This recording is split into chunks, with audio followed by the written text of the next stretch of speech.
One fish, two fish, red fish, blue fish. Congratulations! Today is your day. You're off to great places. You're off and away. It was a bright, cold day in April, and the clocks were striking 13.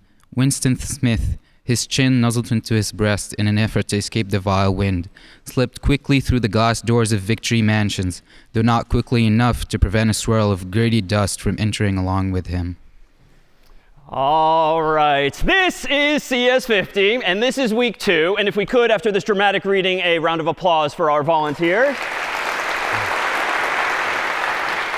So we can now take for granted from week 1 that we now have a new way to express some of the ideas that we first explored in week 0, like functions and conditionals and variables and the like. And now we're doing in C what we used to do in Scratch. Today, what we're going to start to focus on is some real-world problems so that we can take for granted that we have that expressiveness, we have some tools in our toolkit, and actually start to solve some real-world problems if representative thereof. In particular, the real-world problem that we're going to start today and this week with is that of reading levels. Odds are when growing up, you read at a certain level based on the age at which you were at. Maybe it was 1st grade level or 5th grade level or 10th grade level or the like. And that was a function of just how comfortable you were with the words in the book or words on the screen that you were reading. What you've just heard, thanks to our volunteers, are 3 different reading levels that each of these 3 volunteers reads at. And in fact, why don't we go ahead and hear them again and be a little more thoughtful this time as to assess at what reading level your classmate is reading. So let's start with Leah, if you'd like to introduce yourself first.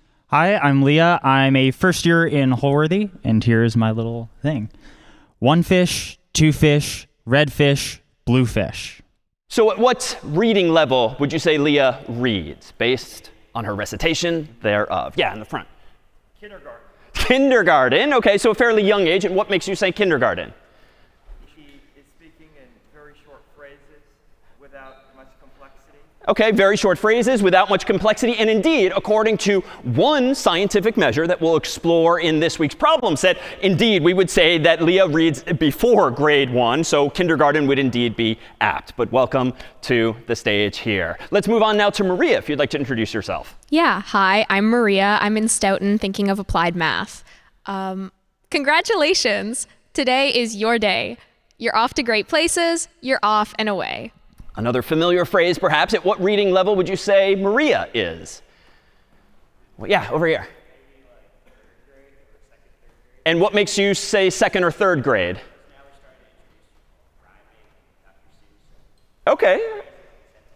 So now we're starting to introduce complexities like rhyming and a bit more substance to the quote. And indeed, based on that reading, that same measure that I described earlier, which will involve a mathematical function that somehow analyzes what it is Maria just said, indeed, we would conclude that she read at a 3rd grade level or grade 3. Finally, Omar, if you'd like to introduce yourself and read once more yours. Okay.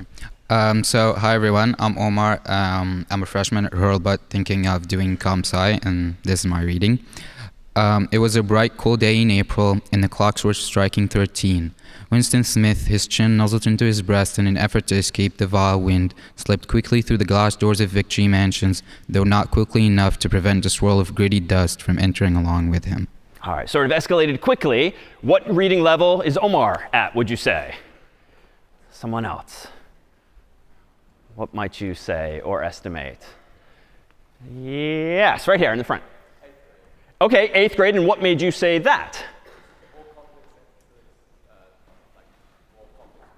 More complex sentences, more complex words, and indeed, according to that same measure, this full paragraph of text now, which indeed has even more grammar when you see it there on the screen, would be said to be at grade 10 because of that added complexity. So with that said, we're going to need to be able to somehow sort of crunch these numbers to determine, given a body of text, at what reading level someone is. But in order to do that and apply any metrics to a body of text, we're going to need to represent that text in memory using something like strings from last week. But last week, with strings, we could really just print them out or display them wholesale on the screen. But I think we're going to need to break down these various texts and others like it at a finer grained level. And indeed, among the goals for today is to explore exactly that, and also to take the proverbial hood off of the car to take a look underneath and how the computer is actually working, how these things like strings are actually functioning. So if you could join me one last time in a round of applause for our volunteers. Thank you so much for helping out.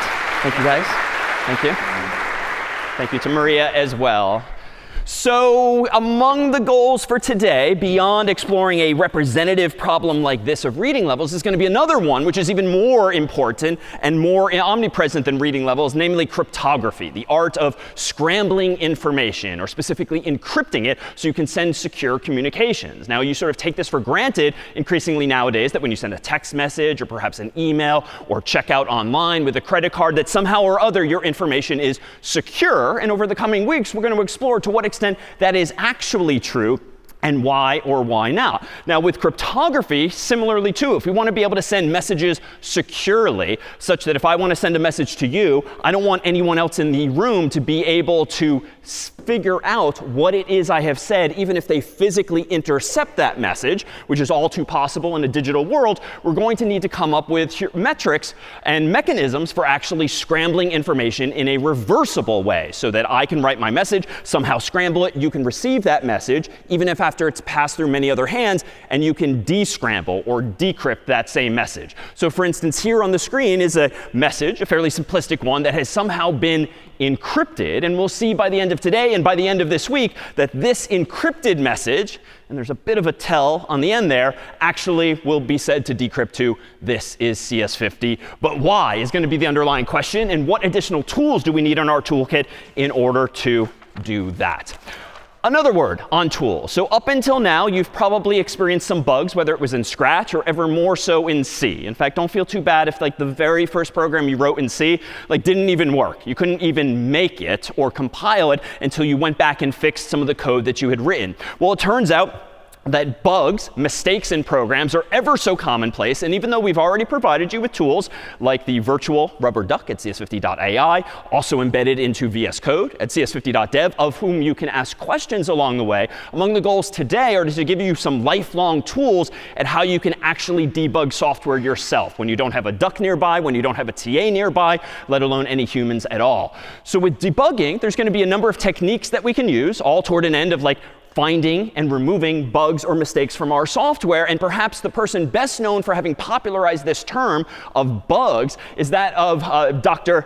Grace Hopper, pictured here, who was a rear admiral in the Navy and was one of the original programmers of the so-called Harvard Mark I, a very early mainframe computer that if you wander across the Charles River over to the Science and Engineering Complex here at Harvard, you can actually see part of this on display still in the lobby. It was succeeded by the Harvard Mark II. And on the Harvard Mark II, Dr. Hopper and her team were known for having put this note in their logbook after having done some number crunching on the system there. And if we zoom in, they had found a problem with the computer this one day whereby there was literally a bug, a moth, inside of the circuitry of the computer. And as was written here, first actual case of bug being found. And ever since then, do we say ever more so the phrase bug in debugging when it comes to finding and eliminating problems in our code. So let's start with just that. In fact, let me go over to VS Code and let's deliberately make some mistakes together that might very well be reminiscent of some of the mistakes you've accidentally made thus far, but along the way give you all the more tools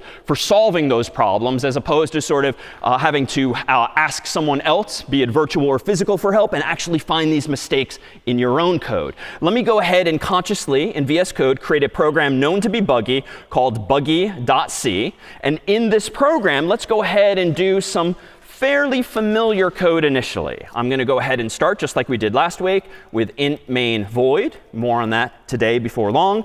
Inside of my curly braces, I'm going to say printf hello, comma, world.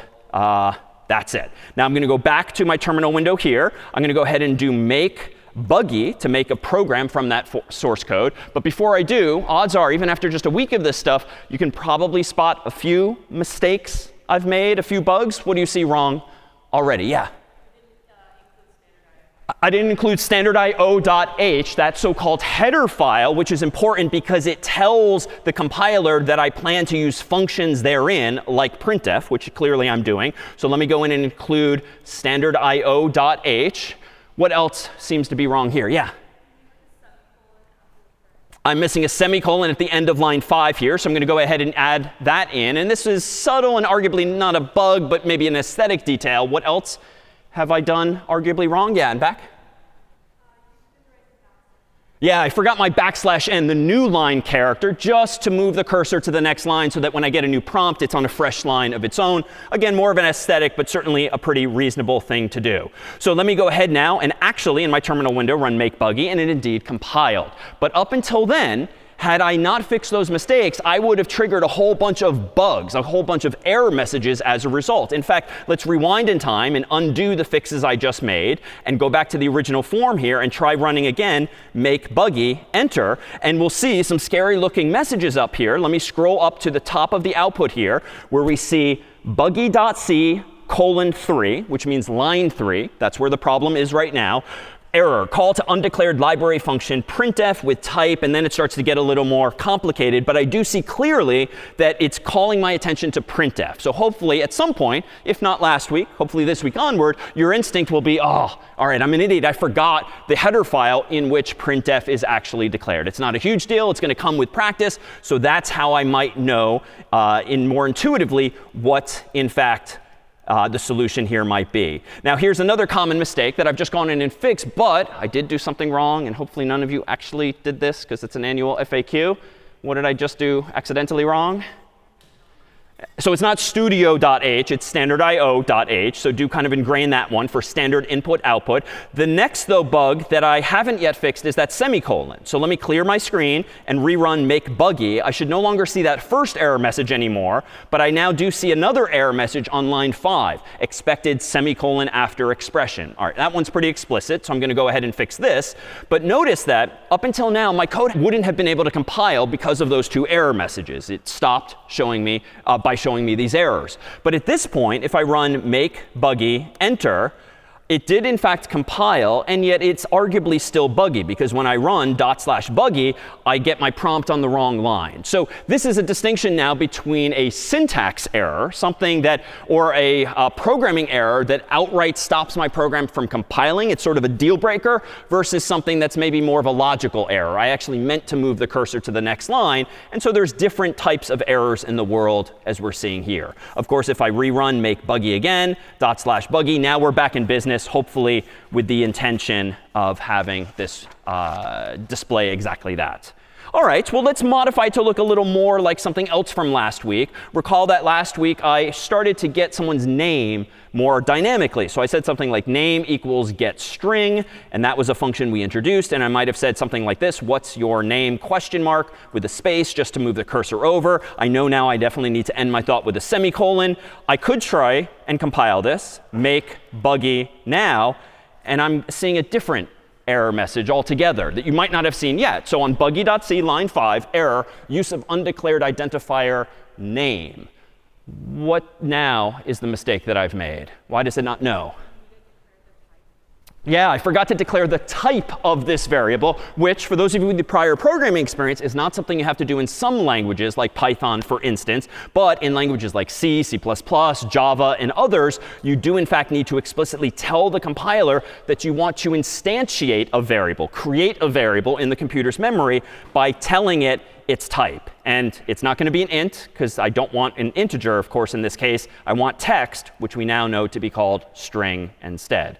All right, I think this fixes that bug. So let me do make buggy again. And hopefully, a fatal error this time, again indicating that my code did not recompile. On line 5 still, I have an error. But this time it says use of undeclared identifier string, did I mean standard in? So this is a bit of a red herring. The compiler's trying to be helpful and saying, did I mean standard in? But I don't think I actually do. That just is the most similar looking word in the compiler's own memory. What's the actual mistake that I've made here? Yeah? Yeah, I didn't include the CS50 header file because string, recall, is a feature of the CS50 library, as is getString and getInt and others. So the solution here is indeed to go up here. And just to be nitpicky, I tend to alphabetize my header files. It's not strictly required technically, but stylistically, I find it nice to be able to skim the header files alphabetically to see if something is there or not.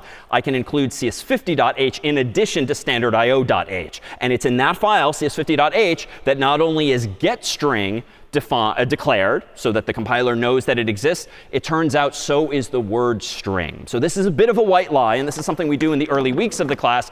We dug up these old training wheels from a bicycle, the whole idea being to sort of keep you up and avoid you having to do too much complexity early on.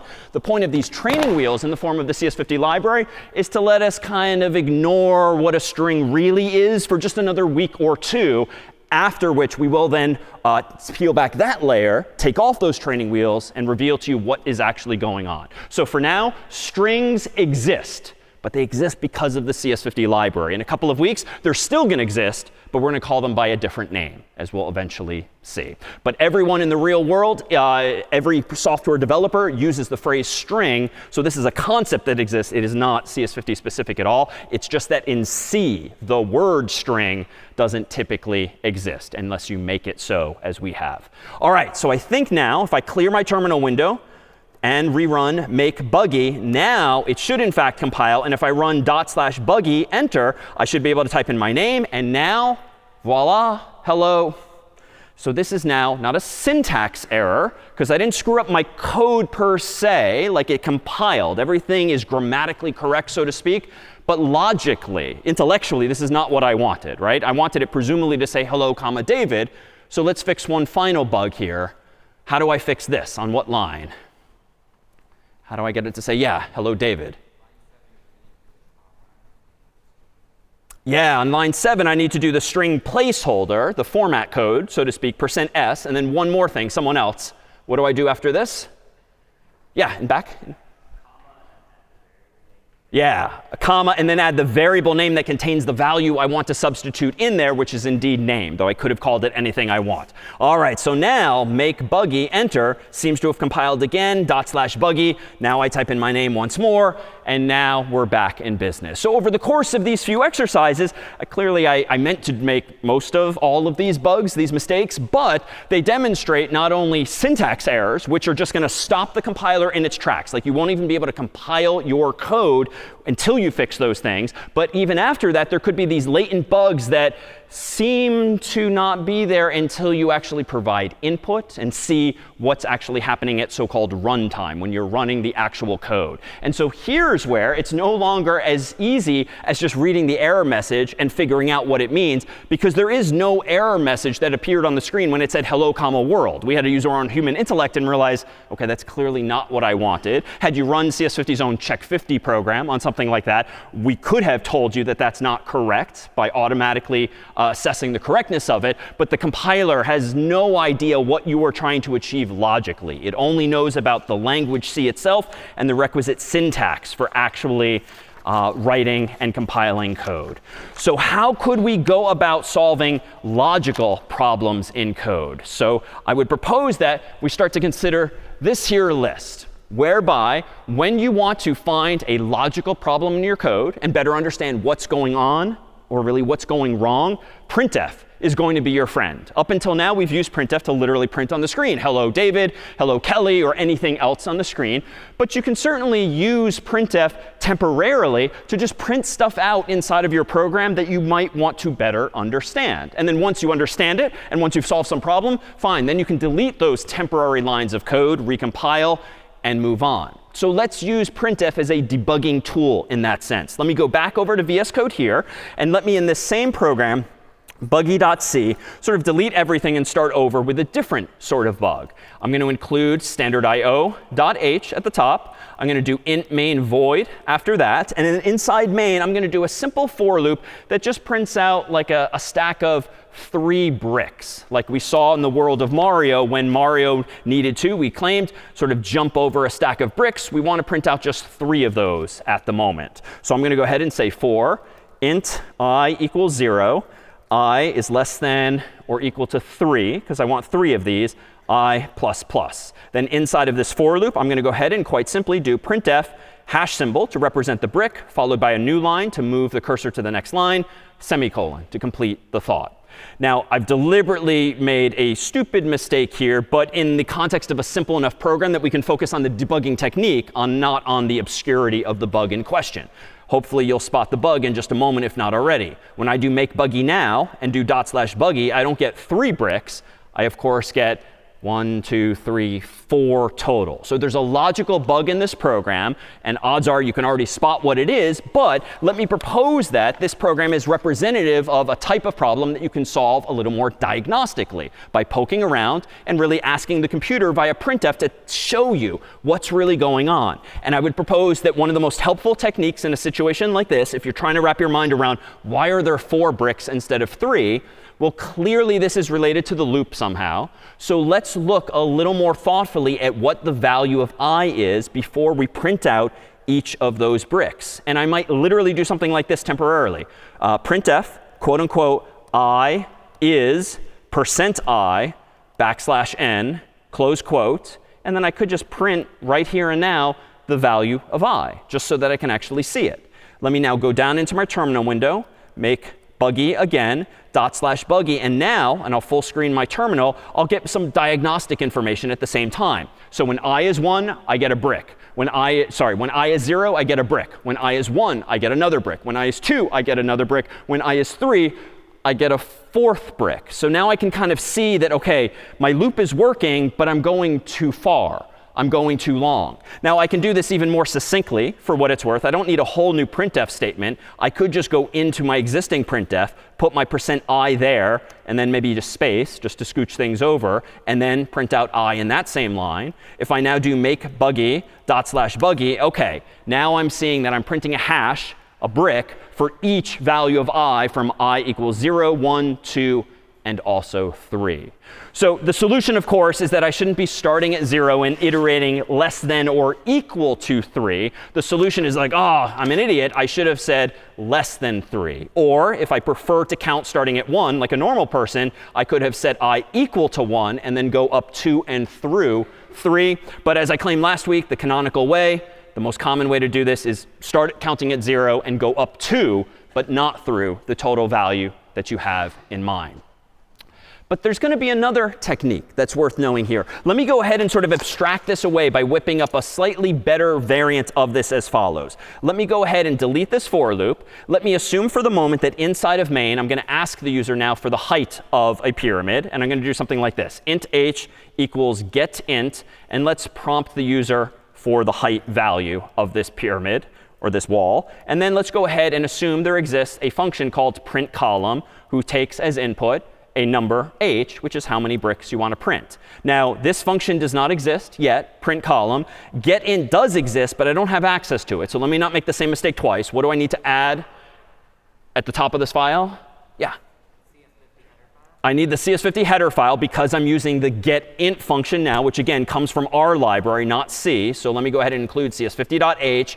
But now printColumn, I can invent this function myself. So let me go ahead and say void printColumn int height in parentheses. More on that in just a moment. And then I'm going to recreate the loop from before. For int I equals 0, I is less than or equal to the height. So I'm going to deliberately for now make that same mistake as before. I++, and then inside of this for loop, I'm going to go ahead and print out a single hash and a new line to represent that there brick. So now, main can use a function called printColumn. It's going to pass in the value of h, and then this for loop in the printColumn function is going to take care of printing this thing for me. So let me do this again. Make buggy, enter. So far, so good. /buggy, let's put in a height. I'm going to say manually height of 3, and I should see 3 bricks.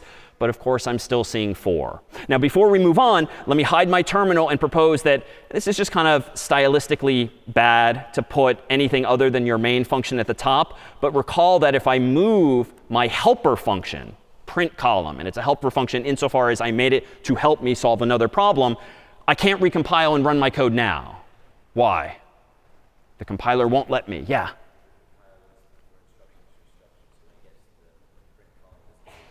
Exactly. When the compiler gets to line 7 of my code, it's going to abort compilation because it doesn't know what printColumn is. Why?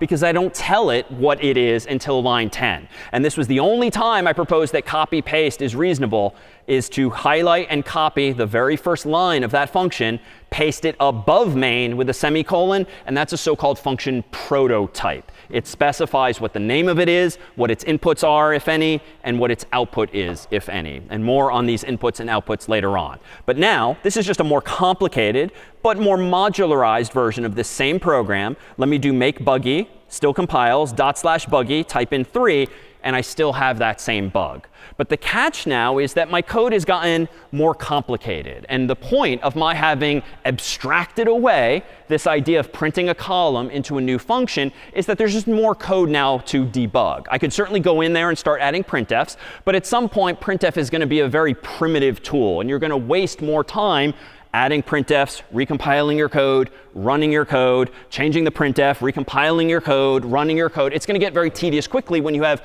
lots of lines of code on the screen. So can I actually step through my code line by line, maybe like your TA would in a section or a small class, line by line walking through the code? You can, because another tool that you have access to is that called debug50. So this is a CS50 command that will start an industry standard debugger. And a debugger is a piece of software that is used in the real world that literally lets you do that. Debug your code by letting you slow down or even pause execution and walk through execution of your code line by line. The only reason we call it debug50 is because in VS Code, it's a little annoying to start the debugger. And so we automated the process of starting the debugger. But everything thereafter has nothing to do with CS50 and everything to do with real world software engineering techniques. So how do we use this? Let me go back to VS Code here, and let me propose that I want to step through this code line by line, just like we might at a whiteboard in a smaller class, to figure out why I'm getting 4 instead of 3 hashes. Well, in my terminal window, what I'm going to go ahead and do is this: debug50 space /buggy. So debug50 is the command. It needs to know what program I want to debug. So I'm specifying /buggy, which is the name of the program I just compiled. I'm going to get an error, though, the first time I run this, as will you if you make this same mistake. I'm about to see this message here. Looks like you haven't set any breakpoints. Set at least one breakpoint by clicking to the left of a line number and then rerun debug50. So what is this really telling me? Well, the debugger has no idea when and where I want to pause execution so as to start walking through my code line by line. It wants me to tell it where to break, that is, where to pause by clicking on a line number. So let me hide my terminal for just a moment. And you've probably never done this intentionally, but if you hover over the space to the left of your program's line numbers, you'll see a little red dot, a little stop sign of sorts. If you actually click on a line number, that red dot will stay there. And you can see the hover here saying click to add breakpoint. What I'm going to go ahead and do is say click to add a breakpoint at main. Main is the entry point to my program. It's the default function that gets called. Let's break right away so I can step through this code line by line. All right, let me reopen my terminal window and clear it, and then run debug50 again with /buggy enter. And now a whole bunch of stuff is going to happen quickly on the screen, and then it's going to clean itself up, because once the debugger is running and ready to go, it's going to allow me to start stepping through my code line by line. So what is going on? Well, notice nothing has happened in the terminal yet. Why? Because my code has been paused inside of main. In particular, it's been paused in the first real line of code. So the curly brace is uninteresting. The first line is just the function's name, essentially. So line 8 is the first juicy line of code that could possibly do anything useful. It's been highlighted here in yellow. And the fact that this cursor is here means that we have broken execution on this line, but we have not yet executed this line, which is why in the terminal, I don't see anything yet. I definitely don't see height followed by colon. Notice what else has happened here. All of a sudden, on the left-hand side of the screen, where your file explorer typically is, or where the CS50 duck typically is, we see mention of variables. You can actually see inside of the debugger what the value of any variable in the computer's memory happens to be. Now, I don't quite understand this right now. We'll come back to this over time. But weirdly, before line 8 even executes, it seems that h has a default value of 32,764, which seems to have come from nowhere. As an aside, this is going to be what's called a garbage value. And this is actually why we have Oscar so omnipresently here. A garbage value tends to be a default value inside of a variable that's the result of that memory having been used previously for something else. Inside of your computer, you've got all of this memory, random access memory or RAM, more on that today. And it stands to reason that my computer, or whatever cloud server we're using, has been running for some time. So the bits that H is going to use might already have some random switches on and off, some random pattern of bits that happens to give me 32,764. But the moment this line of code executes, that value is going to get changed to what I actually want it to be, which is what the human is going to type in. Meanwhile, at the bottom here, you'll see a so-called call stack. More on this, too, in the weeks to come. But you'll see that we've paused on the function called main in the file called buggy.c. So how do I do something useful? Well, at the very top of the debugger, you'll see a whole bunch of color-coded icons. One looks like a play button. And if I click that, it's just going to continue execution of my code as though I don't want to step through it anymore. So I'm not going to click that just yet. The second arrow, which is a little curved arrow over a dot, is the so-called step over line, which will mean step over this line and execute it, but only one line at a time. Let's go ahead and do exactly that. So I'm going to click the step over icon, the second one, which is the curved arrow with the dot under it. Click. Now I see in my terminal window height being prompted. All right, let's go ahead and type in 3, just like I did before, and hit enter. Now notice what happens. Execution has paused on line 9 instead of 8. And you'll see that my variable, a so-called local variable, has the value of 3 as intended. All right, so far, this isn't all that enlightening other than demonstrative of the fact that I can pause execution of my program anytime I want. So let's now click that step over button again so that we actually print this column. Click. And there we have it, 4 hashes at the bottom of the screen. Now execution is paused at the end of the function. This is just my opportunity to either stop or restart or continue. I'm just going to go ahead and click the play button and let it finish executing. Unfortunately, that wasn't really at all enlightening, except to confirm for me that I typed in 3, and 3 is what is in the computer's memory. Not that interesting, though, yet. So let's do this. Let's leave the breakpoint on line 6 as before. Let's rerun the debugger by running debug50 space /buggy. Let's let it do its startup thing, which looks a little messy at first, but now we've highlighted line 8 again.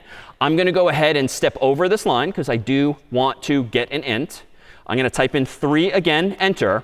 But this time, instead of stepping over line 9 and just letting print column happen, this is where the debugger gets powerful. Let me step into line 9 and walk through the print column function itself line by line. So let me go ahead and click not this button, which is the curved arrow over the dot, but the next one, which is the step into button. Click. And now you'll see that execution has jumped inside of print column and paused on line 14, at which point I can see at top left what the default value of I is. And this is some crazy garbage value because whatever bits are being used to store i's value have some random garbage from some previous use of that memory. But as soon as line 14 executes once, I bet I is going to take on a value of 0. So let's do that. I'm going to go ahead and click step over, because I don't need to step into this because there's no other functions there. Step over it, and immediately at top left, I is now 0. Now line 16 is highlighted. Let's step over this. OK, and notice in the terminal window, what do you see? The first of our hashes. Let's step over, second hash, and I is now 1. Step over. Now we see a third hash, and I is now 2. Step over. OK, there's the symptom of the bug. 4 hashes.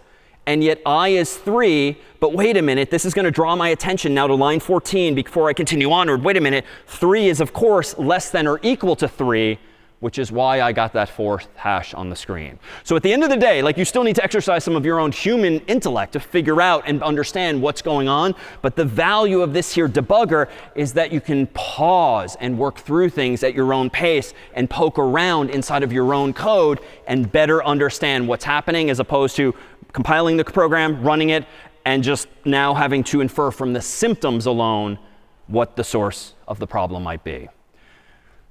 So that was a lot. Let me go ahead here and just let it continue to the end, because I know what the problem is now. I need to change the less than or equal to sign to a simple less than instead.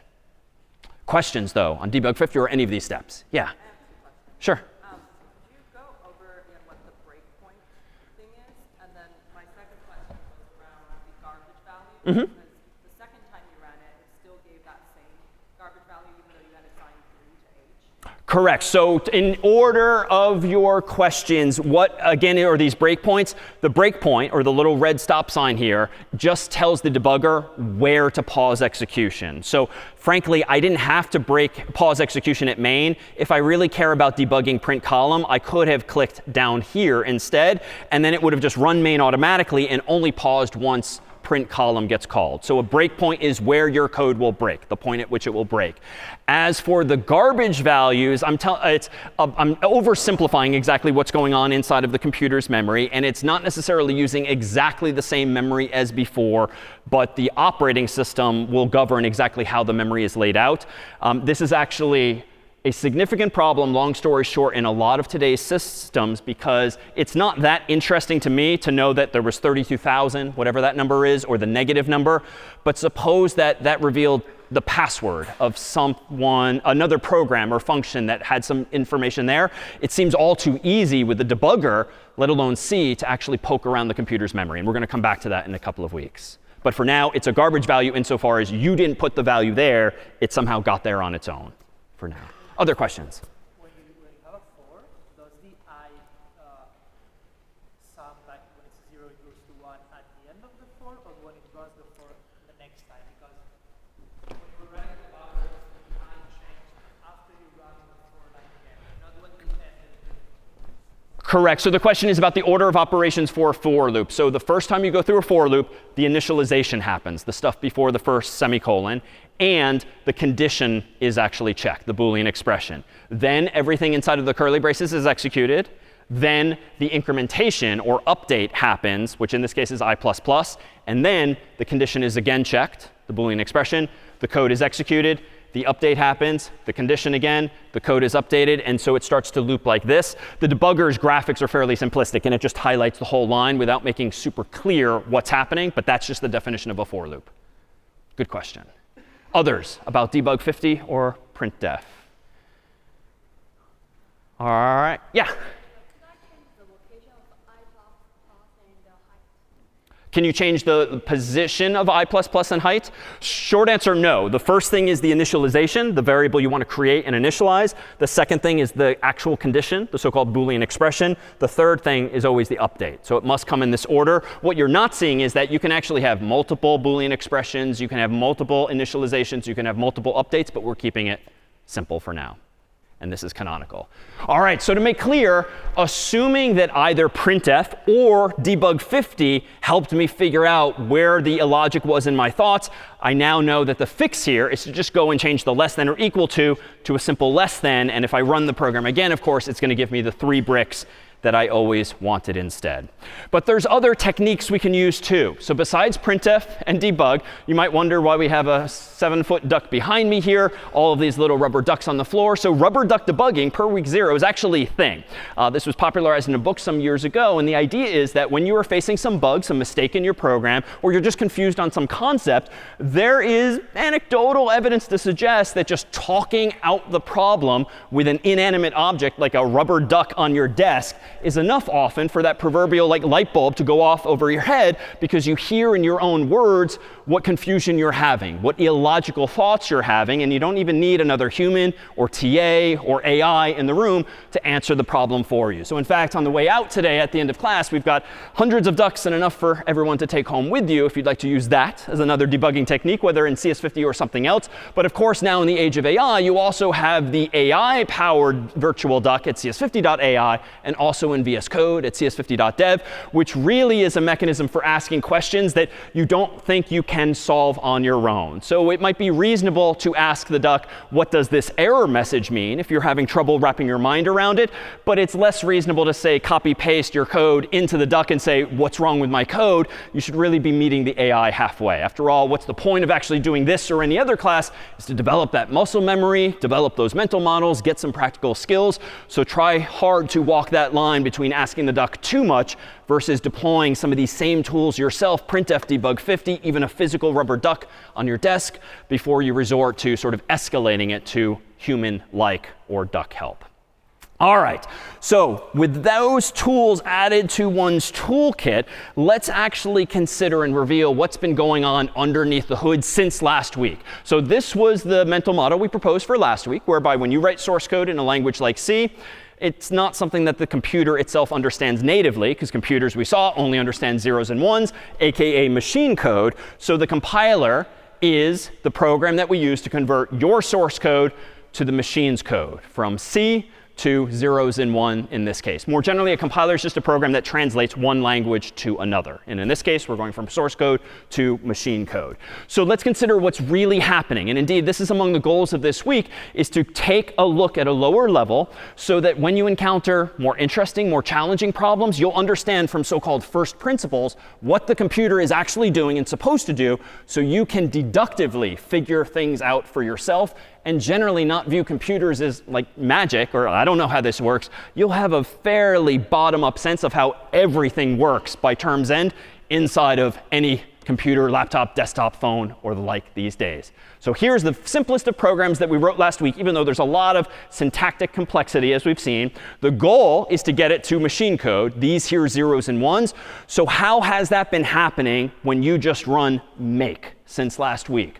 Well, these are the two commands that we've typically run after creating a file like hello.c. We then compile it with make hello, and then we run it with /hello. So let's give ourselves this starting point real quick, just so that we have an example in mind of exactly what it is we're compiling. So let me go back to VS Code here, close out buggy.c, and let's create a new file just like last week called hello.c, inside of which is our old friend, standardio.h, int main void, and then inside of this, we'll keep it simple, just printing out hello, comma, world, which again is my source code in C.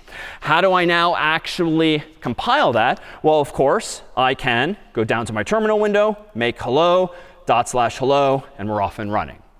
So it was a bit of a white lie for me to let you think, though, that last week the compiler itself is called make.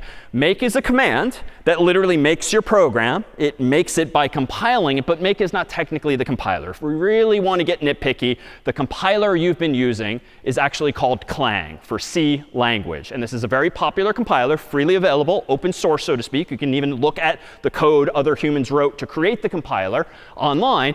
And what make is really doing for us is essentially automating this command. So all this time, I could have just run clang space hello.c, but the default file name from Clang, the compiler, weirdly and for historical reasons, is not going to be hello, as you would hope. It's going to be a.out for assembler output. And we don't do this in the in week 1 of the class, because this just makes things unnecessarily complex that we're adding some random name that you just have to know to type.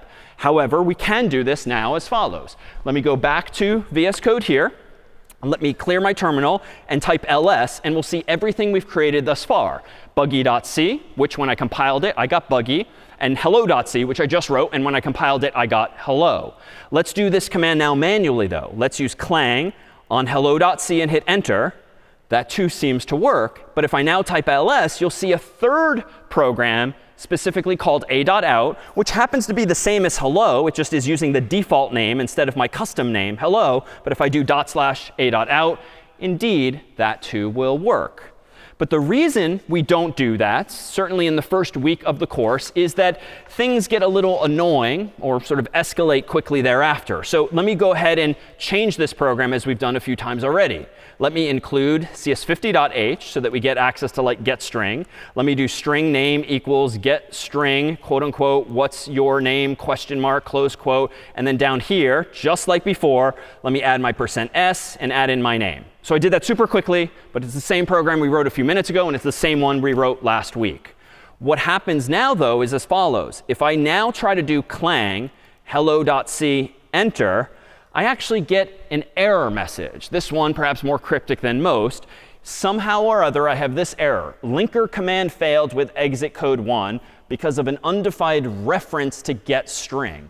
Now, in the past, when we've seen undefined or really undeclared mentions of getString, the problem was just with missing this line. This line is clearly here.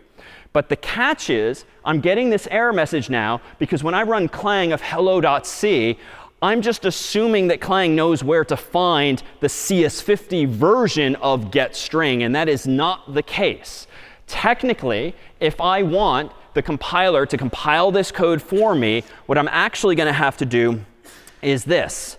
Let me go back to my terminal window here, and I'm going to say clang hello.c, but I'm then going to specify -l CS50, which is cryptic at first glance, but this is telling the compiler to link in the CS50 library so that it knows what the zeros and ones are that belong to the getString function. Long story short, if I hit enter now, the error message has gone away. If I type ls, I've still got a.out, but it's a new version thereof. And if I do /a.out, now I see the new behavior where I can type in my name and see hello, comma, David. Now, this is getting a little stupid that I keep using a.out. We can change that as well. In fact, these commands, as we're starting to see, support what are called command line arguments. And a lot of the programs we've run already take command line arguments. When we run code space hello.c, the so-called command line argument to code is hello.c. When I run make hello, the command line argument to make is hello. In other words, the command line arguments to a program are all of the words you're typing in your terminal after the name of the program itself, whether it's make or whether it's code or anything else. So this is to say what I just ran clang of hello.c -lcs50, I was passing in two command line arguments, hello.c, which is the code I want to compile, and -lcs50, which means use the CS50 library, please. But I can add another to the mix. I can actually do something like this, whereby I do clang -o hello, then I can do hello.c, and then -l CS50 enter. Now that too seems to work. And if I type ls, well, I've got all the same programs as before. So let's go ahead and get rid of those to make clear what's going on. I'm going to remove a.out. I'm going to remove hello. And just for good measure, I'll remove buggy as well, so that all I have left in this folder is source code. So if I type ls, there's my two files. Let's do this again. Clang -o hello, hello.c -l CS50. Enter. Now if I type ls, I don't see a.out anymore, because apparently, according to the documentation for clang, the actual compiler, if you pass -o as a command line argument followed by another word of your choice, you can name the program anything you want without having to resort to mv or clicking on it and typing a new name in manually. So if I now do /hello, I see the exact same version where it's just asking me for my name and then printing it out. But long story short, the whole point of this exercise is that like running commands like this quickly gets very tedious. You have to remember like the order in which to do it, what the command line argument. I mean, this is just stupid waste of time.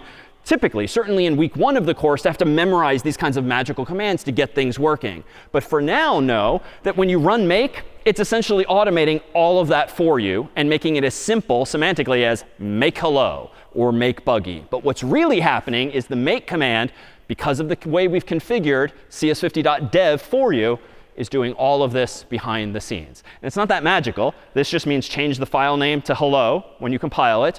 This just means compile this code. And this just means use the CS50 library. Like, that's all. But that message about linking something in, there's something juicy going on there such that make is, in fact, helping us sort of solve a whole bunch of problems when we compile. And in fact, let me propose that if we take a step back and look at some of the actual code that we're compiling, let's consider like what we actually mean by compiling. Yes, it's the case that to compile our code means to go from source code to machine code. But technically, there's a few more steps involved. Technically, when you compile your code, that's sort of become the industry term of art that really is referring to 4 separate processes, all of which are happening in succession automatically, but each of which is doing a different thing. So just once, let's walk through these several steps. So what is this pre-processing step? So consider this program here, which we wrote in brief last week. We've got include standard.io.h, which is there because we want to be able to use printf ultimately. We've then got a prototype for this meow function, and the meow function does this. All it does is print out quote unquote meow followed by a new line, takes no input, returns no return values. The main function now has a for loop, iterates 3 times, each time calling the meow function. And we saw this already earlier today. This line of code here, the so-called prototype, is necessary because we need to tell the compiler that meow exists before we actually use it here, especially if I don't get around to implementing it until later. So this copy-paste of that first line of code, a so-called prototype, solved that problem. This is what the header files are essentially doing for us. Before I use printf down here, the compiler needs to know what it is, what its inputs are, what its outputs are. Turns out the prototype for printf is going to be in standard io.h. And that's what that line of code has been doing for us all this time. In fact, let's take a simpler example that we keep using here, whereby I'm including CS50.h and standard io.h. And I'm using the CS50 getString function to get someone's name and put it in a variable called name. And then I'm printing out hello, comma, such and such. What's going on now when I pre-process this file by running make, which in turn runs clang? Well, the compiler finds on the server's hard drive the file called CS50.h, goes inside, and essentially copies and pastes its contents into my own code. Meanwhile, such that we get the prototype there for getString. And we haven't seen this yet, but it stands to reason that all this time using printf, we've been passing in a prompt, like what's your name, and we've been getting back a string. What's inside the parentheses, recall, is the input. What's before the function name is the output, the so-called return value. What about standard io.h? It's in that file that printf's prototype is. So essentially what the compiler does when pre-processing this file is it finds standard io.h somewhere on the server's hard drive, goes inside, and copy and pastes those relevant lines of code into my code as well. It's to avoid me having to do all of that myself, find the file, copy, paste it, or manually type out the prototype. These preprocessor directives just automate all of that tedium. So what this effectively has at the top of my code after the file has been pre-processed is all of those hash symbols, followed by include, are changed to contain the actual contents of those header files. Now the compiler knows what getString is all about and what printf is all about. That then is the pre-processing step. What does compiling technically mean? Compiling means taking that pre-processed code, which again looks a little something like this, and convert it into something called assembly code. And we won't spend much time in this class on assembly code, but this is how programmers used to write code. Before there was C, before there was Python and Java and all of these other modern languages, programmers were writing code like this. Before this existed, they were programming zeros and ones into the earliest of mainframe computers using punch cards and other technologies, like literally sheets of paper with holes in them. Not very fun, very tedious, so the world invented this. Also not very fun, very tedious, so the world invented C. Not that much fun, so the world invented Python and so forth. We continue to sort of evolve as a species with code. But the compiler technically takes your preprocessed source code and converts it into something that looks like this, cryptic, and that's to be expected, but there are some familiar phrases. There's mention of main, there's mention of getString, there's mention of printf. And there's a bunch of other things, move and push and XOR and call and these other commands here. These are the assembly instructions. Those are the lowest level instructions that the CPU inside of a computer understands. CPU is the central processing unit, the thing by Intel or AMD or Apple or other companies. Those are the lowest level commands that the actual hardware inside of the computer understand. It's just nice to be able to write words like main and for and printf than it would be to run these much more arcane commands that you'd have to look up in a manual. So compiling just takes C code and makes it a lower level type of code called assembly. When I said a.out means assembler output, that's why. Inside of that file is essentially the output of an assembler. All right, we're almost there. What does it mean to assemble a program, which is step 3 of the compilation process? That means converting assembly code to the actual zeros and ones we keep talking about. So if the file is called hello.c, when that file is assembled, the assembly code becomes the zeros and ones for your code in hello.c. But your code is not everything that composes your final program. Your code from hello.c has to be combined with code from CS50 library, from the standard IO library that other humans wrote. I and the team wrote the CS50 code. Other humans in the world wrote the printf code in standard IO. So essentially, the fourth and final step is to link all of those zeros and ones together. Somewhere on the server, there is not just the header file, CS50.h and standard io.h, but your code, hello.c, our code, CS50.c, and the code that contains printf's own implementation. Bit of a white lie. It's technically not called standard io.c, but the point remains ultimately the same. So these files have already been compiled for you in advance. This is your code. What the assembly process does is it combines all of that into zeros and ones, and then all 3 chunks of zeros and ones are linked together. So if you think back to when I tried compiling the code without -l CS50, there was some mention of linker.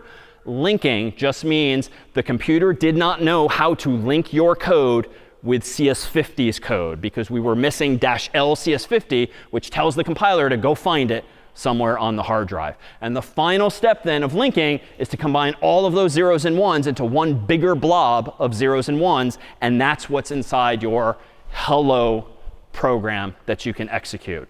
So long story short, these 4 steps are what's been happening ever since the start of last week. Pre-processing, compiling, assembly, and linking. But thankfully, the world of programmers generally just treats all 4 of these steps as what we know now as compiling. It's just a lot easier to say compile and not worry about those lower level details. But that might reveal better to you what all of these error messages mean when you see hints of this kind of terminology. Whew. Questions on any and all of that? From here on out, we're going to go higher level than lower. Yeah? I don't get the part with the, like, when we're talking about, when I think it's the assembly process, when you basically convert it into zeros and ones. Mm-hmm. Doesn't, like, across the multiple, like the 3 different ones, don't the zeros and ones signify different things? Like, one can signify text, and the other can signify something else. How does the computer know, like, what 8-bit corresponds to, like, which part? Really good question. How does the computer know which of those zeros and ones corresponds to data, like numbers or strings of text or actual commands? We're going to come back to that in week 4 of the class. But long story short, what we just saw on the screen as a big blob of zeros and ones actually follows some pattern where the bits up top represent a certain functionality, the bits on the bottom represent something else, and they're organized into patterns. So long story short, we'll come back to that, but they follow conventions. It's not just a hot mess of like zeros and ones. Other questions? So the pre-processing step is just replacing the hashtag include line with all the code. Correct. The pre-processing step goes into the header file and essentially copies and pastes the contents of it into your own code so you don't have to waste time doing that manually yourself. Other questions? Just a curiosity, when you were talking about the compiling step, how it converts it to assembly code, and you're saying that the CPU understands all those commands, is the CPU then converting that into the binary code? No. So when you compile your code, you're going from the assembly code to the zeros and ones. When you compile, let me pull up the chart again. When you compile your code, you're going from the C code to the assembly code. And the patterns you get when you see the assembly code are specific to a certain CPU. So long story short, if you're designing software for iPhones or for Android devices or Macs or PCs, you're going to necessarily use a different compiler. Because given the same C code, you will get different assembly instructions in the output. And this is why you can't just take, back in the day, like a CD containing a program from a Mac and run it on a PC or vice versa, because it's the wrong patterns of instructions. But the reason why we have all of these annoying layers of complexity is because, 1, 4 different people can now implement the notion of compiling. Someone can implement the preprocessor, someone can implement the compiler, the assembler, the linker, and you can actually collaborate by breaking things down into these quantized steps. But also, you can do this step, and then 2 different people can write compilers to actually write, to output assembly code for like iPhones over here and Android devices over here. But all of us can still enjoy using the same language up here. So there's a lot of reasons for this complexity. Just understanding it is useful, but you're not going to need to use this sort of knowledge day to day. But it's what enables so much of today's complexity nonetheless. All right, so a bit of a flourish now as to what we've been doing with compiling. Well, compiling is going ultimately from source code to machine code. Couldn't you just kind of reverse the process, right? If someone wrote really interesting software like Microsoft Word or Excel or something like that, well, when I buy it or download it, like I literally have a copy of all of those zeros and ones, couldn't I just kind of reverse this process and reverse engineer someone else's code by decompiling it? And this is genuinely a threat, and this comes up in matters of law and intellectual property because the zeros and ones have to be accessible to you and to your computer.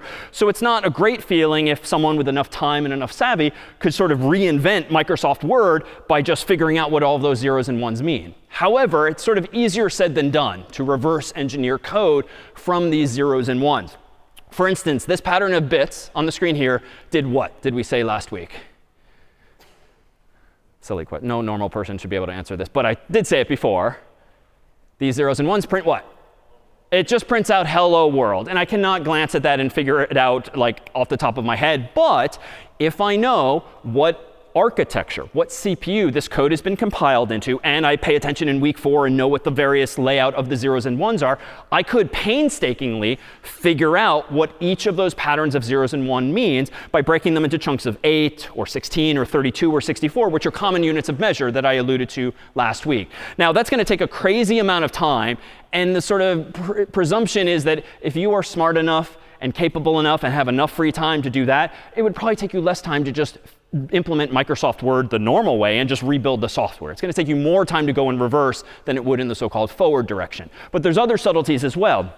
Inside of this code is not only commands like printf, functions like printf, but suppose that it contained a loop, for instance, to print meow, meow, meow. Well, we know already that you can use a for loop sometimes, or you can use a while loop, but they're functionally equivalent. It's sort of a stylistic decision which one you use, whichever one you're more comfortable with, or maybe feels a little better designed. But you can't figure out from the zeros and ones whether or not it was a while loop or a for loop, because it just results in the same pattern of zeros and ones. It's just a programmer's choice, which is to say you can't even perfectly reverse engineer everything, because it's not going to be obvious from the zeros and ones what the source code originally looked like. But again, the bigger deal breaker is if you have that much time and energy and savvy, just like re-implement Microsoft Word itself, don't try to reverse the whole process, which is going to be much more painstaking and time consuming instead. Now, this is not true for all languages. And just as a teaser, in a few weeks' time, when we talk about web programming and another language called JavaScript, it turns out that JavaScript source code is actually sent from web servers to web browsers. And you can look at the source code of any website on the internet, harvard.edu, facebook.com, gmail.com. It's going to be there. So not all languages, it turns out, are even compiled typically. Sometimes the source code is just executed by the underlying computer. So we're just scratching the surface of some of the implications of all of this. In a little bit of time, let's take a look further under the hood at the actual memory, solve some other problems. But I think it's now time for Cheez-It. So let's go ahead and take a 10-minute break. Snacks are now served. See you in 10. All right, we are back. And up until now, when we've been writing code, recall that we have to specify like what type of value you want to put in a variable. Like that's why I had to go in and add string before the word name in my first bug today. But it turns out C, as we've kind of seen already, has a whole bunch of these data types. I rattled these off last week: bool, int, long, float, double, char, string. But we'll consider for a moment just how much space each of these things takes up and see if we can't help you see what the debugger was seeing earlier. That is, what is where in memory. So a bool, it turns out, actually takes up 1 byte, which is kind of stupid because technically a bool, true or false, really only needs 1 bit. It just turns out that it's more efficient and easier to just use a whole byte, 8 bits, even though 7 of them are effectively unused. So a bool will take up 1 byte, even though it's just true and false. An int, recall, uses 4 bytes. So if you want to count really high with an int, the highest you can go is roughly 4 billion, we've claimed, unless you want to represent negative numbers, in which case the highest is like 2 billion, because if you want to be able to count all the way down to negative 2 billion, you got to kind of split the difference. A long, meanwhile, is twice that. It uses 8 bytes, which is roughly 9 quadrillion possibilities, which is quite a few more than 4 billion.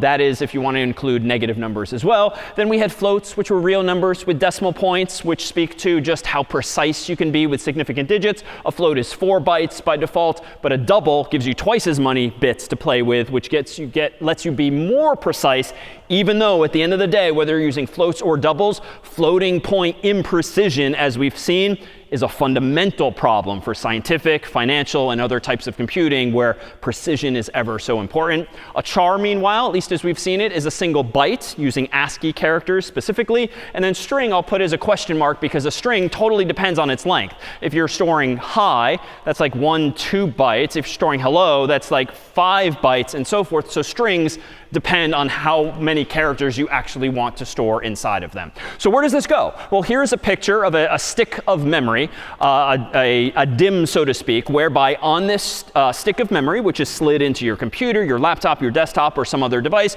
there's all these little black chips that essentially contain lots of room for zeros and ones. It's somehow electronic, but inside of there are all of the zeros and ones that we can store data in. So if we kind of zoom in on this, it stands to reason that for the sake of discussion, if this one chip represents like 1 gigabyte, 1 billion bytes, it stands to reason that we could slap some addresses on these bytes, whereby we could say this is the first byte and this is the last byte. Or more precisely, this is byte 0, 1, 2, 3, dot, dot, dot, byte 1 billion. And it doesn't matter if it's top down, left, right, or any other order. We're just talking about this conceptually at the moment. So in fact, let's go ahead and draw this really as a grid of memory, a sort of canvas that we can just use to store types of data, like bools and ints and chars and floats and everything else. If we are going to use 1 byte to store like a char, well, you might use just these 8 bits up here, 1 byte up here. If you want to store an int, well, that's 4. You might use all 4 of these bytes necessarily contiguous. You can't just choose random bits all over the place. When you have a 4-byte value like an int, they're all going to be contiguous, back to back to back in memory like this. But if you've got a long or a double, you might use 8 bytes instead. So truly, when you store a value in memory, whether it's a little number or a big number, all you're doing is using some of the zeros and ones physically in the computer's hardware somewhere and letting it permute them, turn them on and off to represent that value you're trying to store. All right, so let's go ahead and abstract away from the hardware, though, and let's just start to think of this grid of memory sort of in zoomed in form and consider more at a lower level what is actually being stored inside of here. For instance, suppose that we've got some code like this containing 3 scores on like problem sets. You got a 72 on one of them, a 73 on another, and a 33 on the third. I've deliberately chosen our old friends, 72, 73, 33, which recall spell high, or together in the context of colors is like a shade of yellow, just so that we're not adding some new random numbers to the mix. These are our old friends, 3 integers. Well, let's use these in a program. Let me go over to VS Code here, and let me create with code a program called scores.c that's just going to let me quickly calculate my average score on my problem sets. I'm going to go ahead and include, as we often do, standard io.h at the top. I'm going to do int main void after that. And then inside of my curly braces, I'm going to do exactly those sample lines of code. My first score was, let's say, a 72. My second score was 73. And my third score was 33. So I've declared 3 variables, 1 for each of my problem set scores. Now let's calculate the average. So printf, quote unquote, average colon, just so I know what I'm printing. And now I'm going to go ahead and use maybe %i \n. And then what I'm going to pass in is a bit of math. So to compute an average, it's just score 1 plus score 2 plus score 3 divided by 3. And I put the scores, the numerator, in parentheses, just like in grade school. Like I need to do that operation first before doing the division. So just like math class. Semicolon at the end to finish my thought. Let's see how this goes. Make scores, enter, /scores, and it would seem that my average across these 3 problem sets is 72. Which is great, but I don't think that's actually what I want here. What have I done wrong? It's unintentional. Yeah. Yeah, I'm kind of being a little generous with myself here. I didn't really factor in my worst score, so that was accidental. So now let me do this correctly. Make scores, /scores, and now, OK, my average is 59. But I beg to differ. I'd like to quibble. My score technically, I think mathematically, should really be 59 1/3. I'm kind of being cheated that third of a point. So what's going on here? Why am I only seeing 59 and not my full grade? You're using integers, so when you divide by 3, it's going to truncate everything up.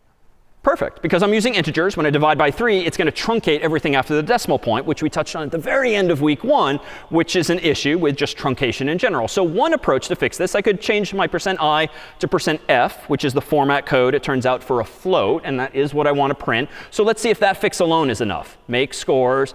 Oops, it's not. I got ahead of myself there, and let me scroll up to the error. Format specifies double, but the argument has type int. Turns out you can use %f for doubles as well, so that's why I'm seeing double, even though I intended a float in this case. So there's a problem here. The argument has type int, even though I'm passing in %f. You're seeing mention of %d here, which is an alternative to %i. We typically encourage you to use %i because I for integer, but that is not the solution to this problem because I want my third of a point back. So how could I go about fixing this? Well, the fundamental problem here is that I'm trying to format an integer as a float. or even as a double. Well, I need to convert these scores to floats instead. So I could go in and change this to float, this to float, this to float. And heck, just to be super precise, I could add a 0.0 on the end of each of them just to make super clear these are floats. But there's another way. I could, for instance, simply convert my denominator to 3.0. Because it turns out, so long as you involve like one float in your math, the whole thing is going to get promoted, so to speak, to floating point values instead of integers. I don't have to convert all of them. So I think now if I do make scores, /scores now, there's my third of a percent, the third of a point back. There's another way to do this, just as an aside, and we'll see this again down the line.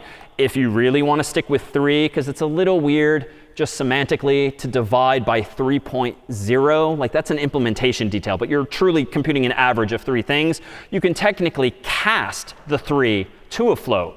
In parentheses, you can specify the data type that you want to convert another data type to, and this too should make the compiler happy. /scores, I get roughly the same answer. We're seeing some floating point imprecision though, nonetheless, but that too would achieve the goal here.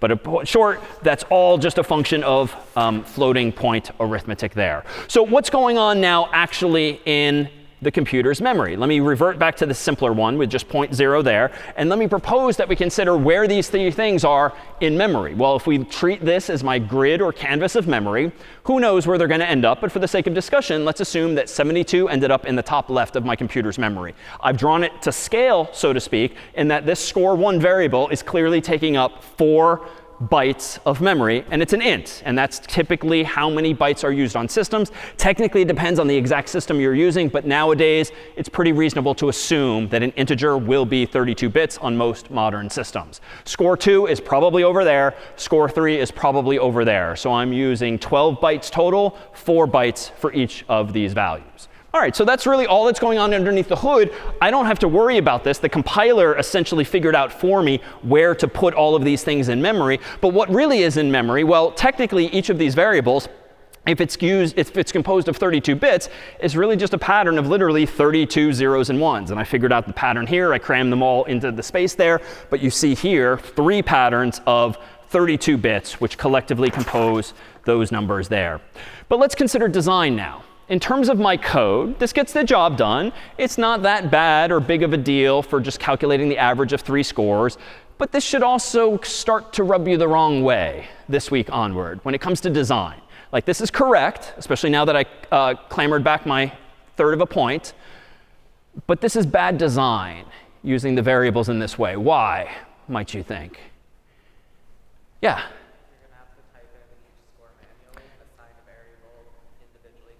Yeah, I'm going to have to type in each score manually with each passing week when I get the 4th problem set and the 5th. I mean, surely people who came before us came up with a better way to solve this problem than like manually create 10 variables, 20 variables, whatever it is by the end of the semester. It just feels a little sloppy. And indeed, that's often the way to think about the quality of something's design. Think about the extreme. If you don't have 3 scores, but 30 or 300, is this really going to be the best way to do it? And if you feel like, no, there's got to be a better way, odds are there are, certainly if the language itself is well designed. So let's consider how else we might go about solving this. Well, it turns out we can treat our canvas of memory, that grid of bytes, into chunks of memory known as arrays.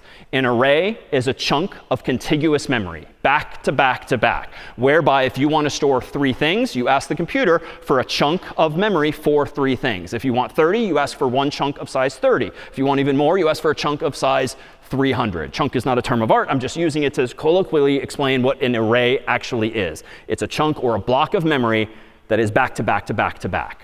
So what does this mean in practice? Well, it means that we can introduce a little bit of new syntax in C. If I want to create 1 variable instead of 3, and certainly 1 variable instead of 30, I can use syntax like this. Hey, compiler, give me a variable called scores, plural. Give me room for 3 integers therein. So it's a little bit of a weird syntax, but you specify the type of all of the values in the array.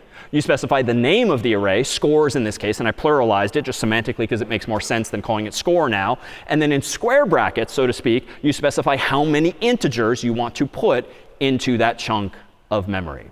So this one line of code now will essentially give me 12 bytes automatically, but they'll all be referable by the name scores, plural. So let's go ahead and weave this into some code as follows. Let me go back to VS Code here, clear my terminal, and now let's just whip up the same kind of program but get rid of these 3 independent variables. And instead, let's go ahead and just say int scores plural bracket 3.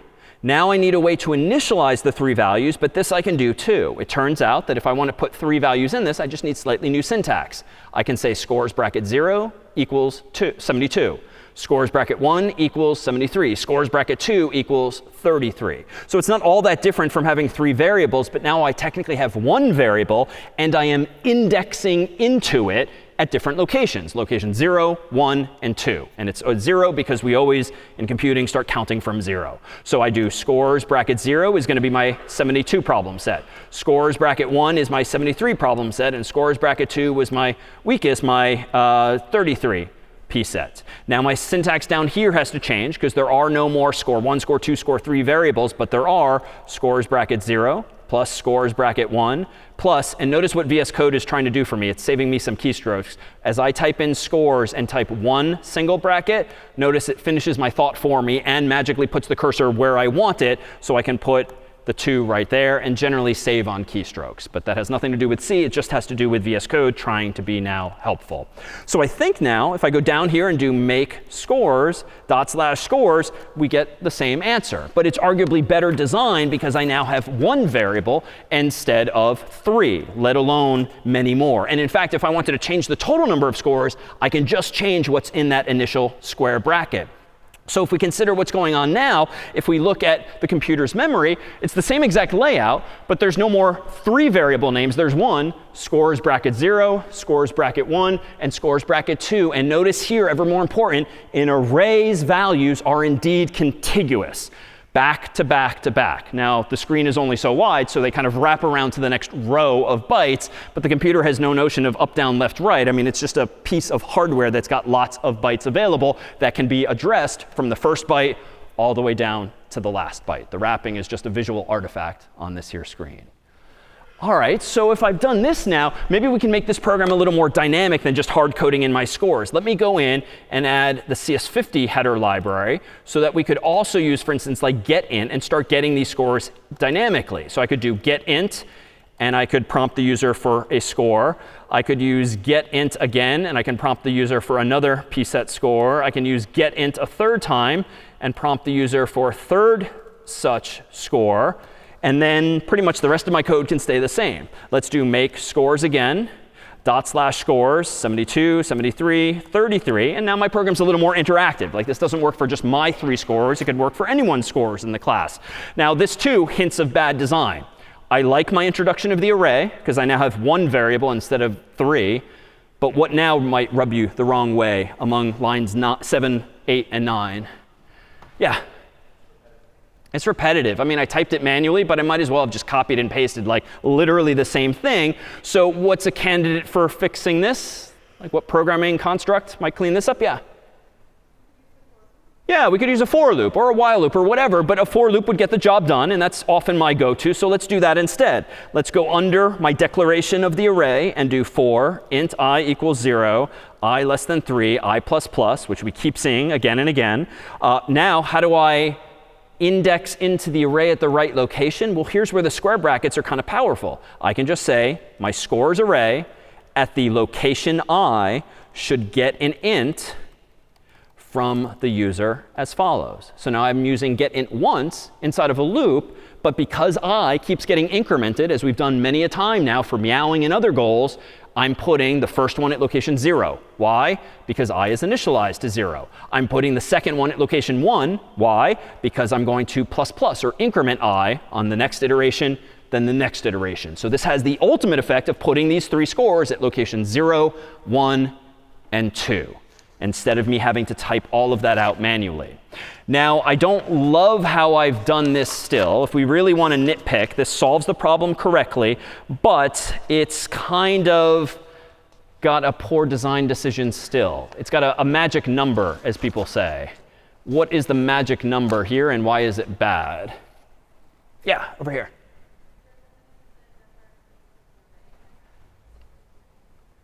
Yeah, it was a little soft, but I think the number 3 is hard-coded in 2 places. We've got it on line 6, which is the size of the array, and then again on line 7, which is how many times I want to iterate. But those are the exact same concepts, but it's on the honor system that I typed the number 3 correctly both times. So I think we can fix this a little better. I could do something like int n equals 3, and then I could use n here, and then I could use n here, so that now I only change it in one place. If your eyes are wandering to the bottom of the program, there's still a problem here, because I've still hard-coded 0, 1, and 2, but we'll come back to that. But this is arguably a little better. But let's talk a little bit about style. Typically, when you have when you've got a variable that should not change its value, we saw last week that we should declare it as constant. And the trick there is to literally just write const for short in front of the type of the variable. And now it should not be changeable by you, by a colleague, a collaborator, or the like. But typically, too, by convention, stylistically, to make visually clear to another programmer that this is a constant, it's convention also to capitalize constant. So to actually use like a capital N here in all places, just to make clear visually that there's something interesting about this variable. And indeed, it is a constant that cannot be changed. All right, with that refinement, I don't think we've really improved the program fundamentally. I think we're going to need to do a bit more work to do this really well. So I'm going to do this a little quickly, but mostly to make the point that we can make this indeed more dynamic. So let me hide my terminal window there. Let me go ahead now and get the scores as I already am as follows here. And let me go ahead and assume, for the sake of time, that we have a function that exists already called average, and I simply want to pass in to that average function the scores whose average I want to calculate. So average does not exist off the shelf. Like I can't just use an existing library for it. I'm going to have to implement this thing myself.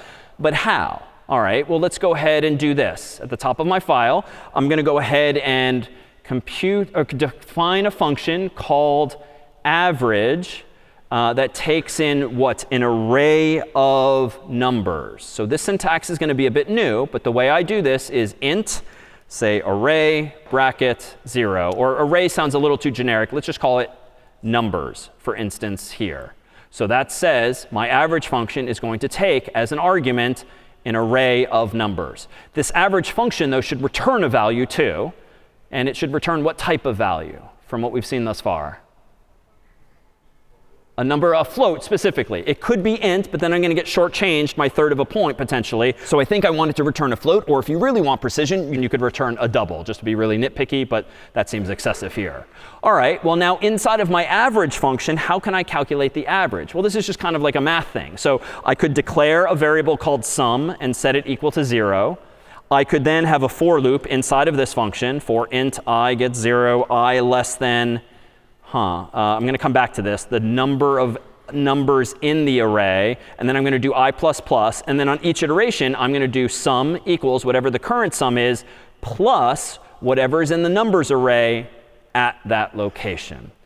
So I'm going a little quickly, but again, I'm just applying the same lesson learned. Numbers is my array. Numbers bracket I means go to the ith location in there. But if my loop starts at 0, that means go to location 0, and then 1, and then 2. And heck, if there's more scores in this array, it's just going to keep going on up from there because of the plus plus. But I hesitated here for a couple of reasons. So I put a to do here, which is not a thing. That's a note to self. How far do I iterate? Well, if you've come into CS50 with programming before, you can usually just ask an array, aka a vector, what its length is in Java and in Python and the like. You can't do that in C. So if I want to know what the length is of this array, I've got to have the function tell me. So I'm going to additionally propose that this average function can't just take the array. It's also going to have to take another argument, a second input, for instance, called length, that tells me how long it is. And then down here, which is where we started the story, when I used this so-called average function, I'm going to have to tell the average function by passing in n how many numbers are in that array, just because. This is annoying that you have to pass in not only the array, but also its size separately. That's the way it's done in C. More recent languages have improved upon this, so you can just figure out what the length of the array is, as we'll see in a few weeks in Python. All right, back to the average function at hand. I think we're almost there. This is a little unnecessarily verbose. Recall that we can tighten this up by just doing plus equals whatever is in numbers bracket I. That's just tightening it up. It's syntactic sugar, so to speak. And then the last thing I'm going to do in my average function is what? Actually calculate the average. So what is the average? It's just the numerator, like the sum of all of the scores, divided by the total number of all of the scores. Well, I've got the sum, so I think I just want to do sum divided by what to get the actual average now? Yeah. Exactly. Sum divided by length will give me the average, because the sum is the numerator effectively, all of the scores added together, and the denominator is the length. How many numbers were there actually? Now, I can't just write this math expression here. If this is going to be my function's return value, and we've done this once or twice before, I literally say in my average function, return this value. So it hands back the work. I could use printf and just print it on the screen, but I don't want that visual side effect. I want to hand it back so that on line 23, I can simply calculate the average of those n scores and let printf use it as the value of that format code, %f. All right. I think we are in reasonably good shape. Let me cross my fingers now and hope I didn't screw this up. Make scores. Whew. OK. /scores. How many do we want to do? So we'll do 72, 73, 33. Enter. And there is, oh, so close, average. I've had a regression. I've made the same mistake again, just in a different way. I think I saw your hand go up. Why am I getting 59 and I'm not getting my third of a point? I think in the function that you need to in the return line, pass the length. Yeah. In this return line on line 11 right now, I'm again stupidly doing integer divided by integer. That will make us suffer from integer truncation, because if you're returning an integer, there's no room for the decimal point or any numbers thereafter. So how do we fix this? Well, I could change the sum to float. Like that would be reasonable. So then I do a float divided by the length. I could do my casting trick, like convert the length to a float just for the sake of floating point arithmetic. There's a bunch of ways to solve this, but I think I'll go with this one now. Let me now do make scores again, /scores, 72, 73, 33. And now I've got, albeit with some imprecision, I think enough precision certainly for like a college grade in this case, 59.333 and so forth. OK, so what are the things to actually care about here? So there's a decent amount of code here. Most of it is sort of stuff we've seen before, but the interesting parts I would propose are this. When you create your own function that takes an array as input, you have to take as input the length of the array. You're not going to be able to figure it out correctly, as in newer languages. You also need, of course, to pass in the array itself. How do you pass in an array? Well, when you're defining the function, you specify the type of values in the array, whatever you want to name the array inside of this function, and then you use empty square brackets like this. You don't have to put n or some other number there. All you need to tell the compiler is that my average function is going to take some array of values, specifically this many. You don't put it inside the square brackets there. Then when I use it, now it's just the now familiar syntax. When you want to index into your array, that is go to location 0 or 1 or 2, you just use square bracket notation here. But the array itself, recall, was actually created in main when I did this line of code here, where I said, give me an array called scores, each of whose values is going to be an int, and I want this many of them. And so maybe the final flourish that I'll add here, just to be sort of nitpicky, is I keep saying that main should really go at the top. Fine, no big deal. Let me highlight my average function, move it to the bottom of my file just because, and then, and only then, I'll copy and paste that first line, the so-called prototype, so that Clang doesn't freak out by not knowing what the average function is. So in short, there's seemingly a bunch of complexity here, but the only thing that's really new in this one example is this is how you pass to a function an array that already exists elsewhere. Not by its name, but by the square brackets there. Whew, OK. Questions on arrays or any of this new syntax? Yeah? A bit slow, but back when you did the whole average thing, OK. you said that we could store it as a float. Mm-hmm. And instead of saying 3.0 was a float, you just said because 3.0 is the float. How does it know it's not a double? Oh, how does it know it's not a double? So by default, if you just type a number like 3.0 into your code, it will be assumed to be a double, just because. Raw values, literal numbers with a decimal point, will be treated by the compiler as doubles and be allocated 64 bits. Just because, like, the world did not need to create a new format code. Like, %d is not double. %d is decimal integer, but don't worry about that. We tend not to talk about it too much in class. %i is integer, %f is float, but %f is also double. And this is not consistent because what's a long %lli, what did I say last week? %lli gives you a long integer. It's just a mess. There's no good reason for this other than historical baggage. Sure. I'm not sure if that's reassuring, but all right. So, OK, let's use this knowledge for like something useful now and actually tease apart how we can use these skills for good and to better understand what's going on inside of the computer as follows. Let me go over to our grid of memory. And this time, let's not store some numbers, but let's store like these 3 lines of code, these 3 variables. So 3 chars, even though you know where this is going. Like, this is not good design because I got 3 stupidly named variables, C1, C2, C3. But let's make a point first. The first variable's value is quote unquote h. Second is I. Third is exclamation point. Why, though, am I using single quotes suddenly instead of double quotes?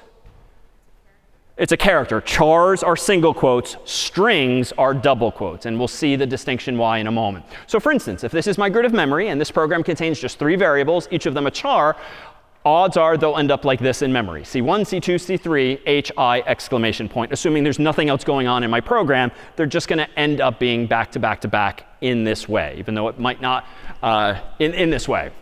So what does this really mean is going on? Well, let's go ahead and poke around. Let me go back to VS Code here. Let's close scores.c, reopen my terminal, and let's create a new program called hi.c and just do something playful. So let me include standardIO.h at the top. Let me do int main void after that. And inside of my curly braces, let's just repeat this. C1 equals h in caps. Char C2 equals I in caps. And then char C3 equals exclamation point in exclamation point. That's all. Now, let's actually poke around and see what's inside the computer's memory. So I could do something like this. I could printf, for instance, %c, %c, %c, \n, and %c, turns out, means character. So what do I want to plug in? C1, C2, and C3, semicolon. So let's go ahead and do this. Make hi, enter, /hi, and voila, there's my hi exclamation point. There's no magic here. Like, I'm literally just printing out 3 char variables. I don't need the spaces. If I want to get rid of those spaces between the word, I can remake this, make hi, /hi, and now we're back in business, hi exclamation point. But here's where an understanding of types can give you a bit of power and sort of satiate some curiosity. What if I change my %c to %i, %i, %i, so int. Well, turns out that a char is really just a number because it's an ASCII value from 0 to 255. So there's nothing stopping me from telling the compiler, don't print these as chars, print them as integers. So let's do make hi, /hi, enter. And that's a little cryptic. It looks like it's saying 727,333. But no, let me add those spaces back in between each of those placeholders. Make hi again, /hi. There are our old friends, 72, 73, 33. It is not necessary in this case to say int, because the compiler is smart enough and printf is smart enough that if you hand it a value that happens to be a char, it knows already it's going to be an integer, essentially. So you don't even need to bother explicitly casting it this way. We're essentially implicitly casting it to an integer by using those format codes as such. All right, so that just proves that what I've claimed is the case, that there is this equivalence between characters and numbers, is actually the case inside of the computer's memory. So even though you're storing hi exclamation point, technically you're storing 3 patterns of 8 bits each that give you these decimal numbers, 72, 73, and 33, or specifically these patterns here. All right, then what is a string? And this is where things get a little more interesting. A string, as we've used it, is like a whole word or a phrase, or when we started class today, like a whole paragraph of text. So that's multiple values. Now, why is that interesting for us potentially? Well, let's go ahead and write one line of code as a string. So here, for instance, is one line of code with a string. Let's go ahead and put that into my program. So I'm going to go back to VS Code here and clear my terminal. And I'm going to go ahead and delete all of this code here for a moment. And I'm going to do something like this. String s equals quote unquote hi with double quotes now. And now, just like in week 1, I'm going to print out %s \n and print out the value of s. Per earlier, because string is technically one of our training wheels for just a few weeks, I'm going to additionally include CS50x at the top so that the compiler knows about what this word is, string. All right, let's go into the terminal, make hi.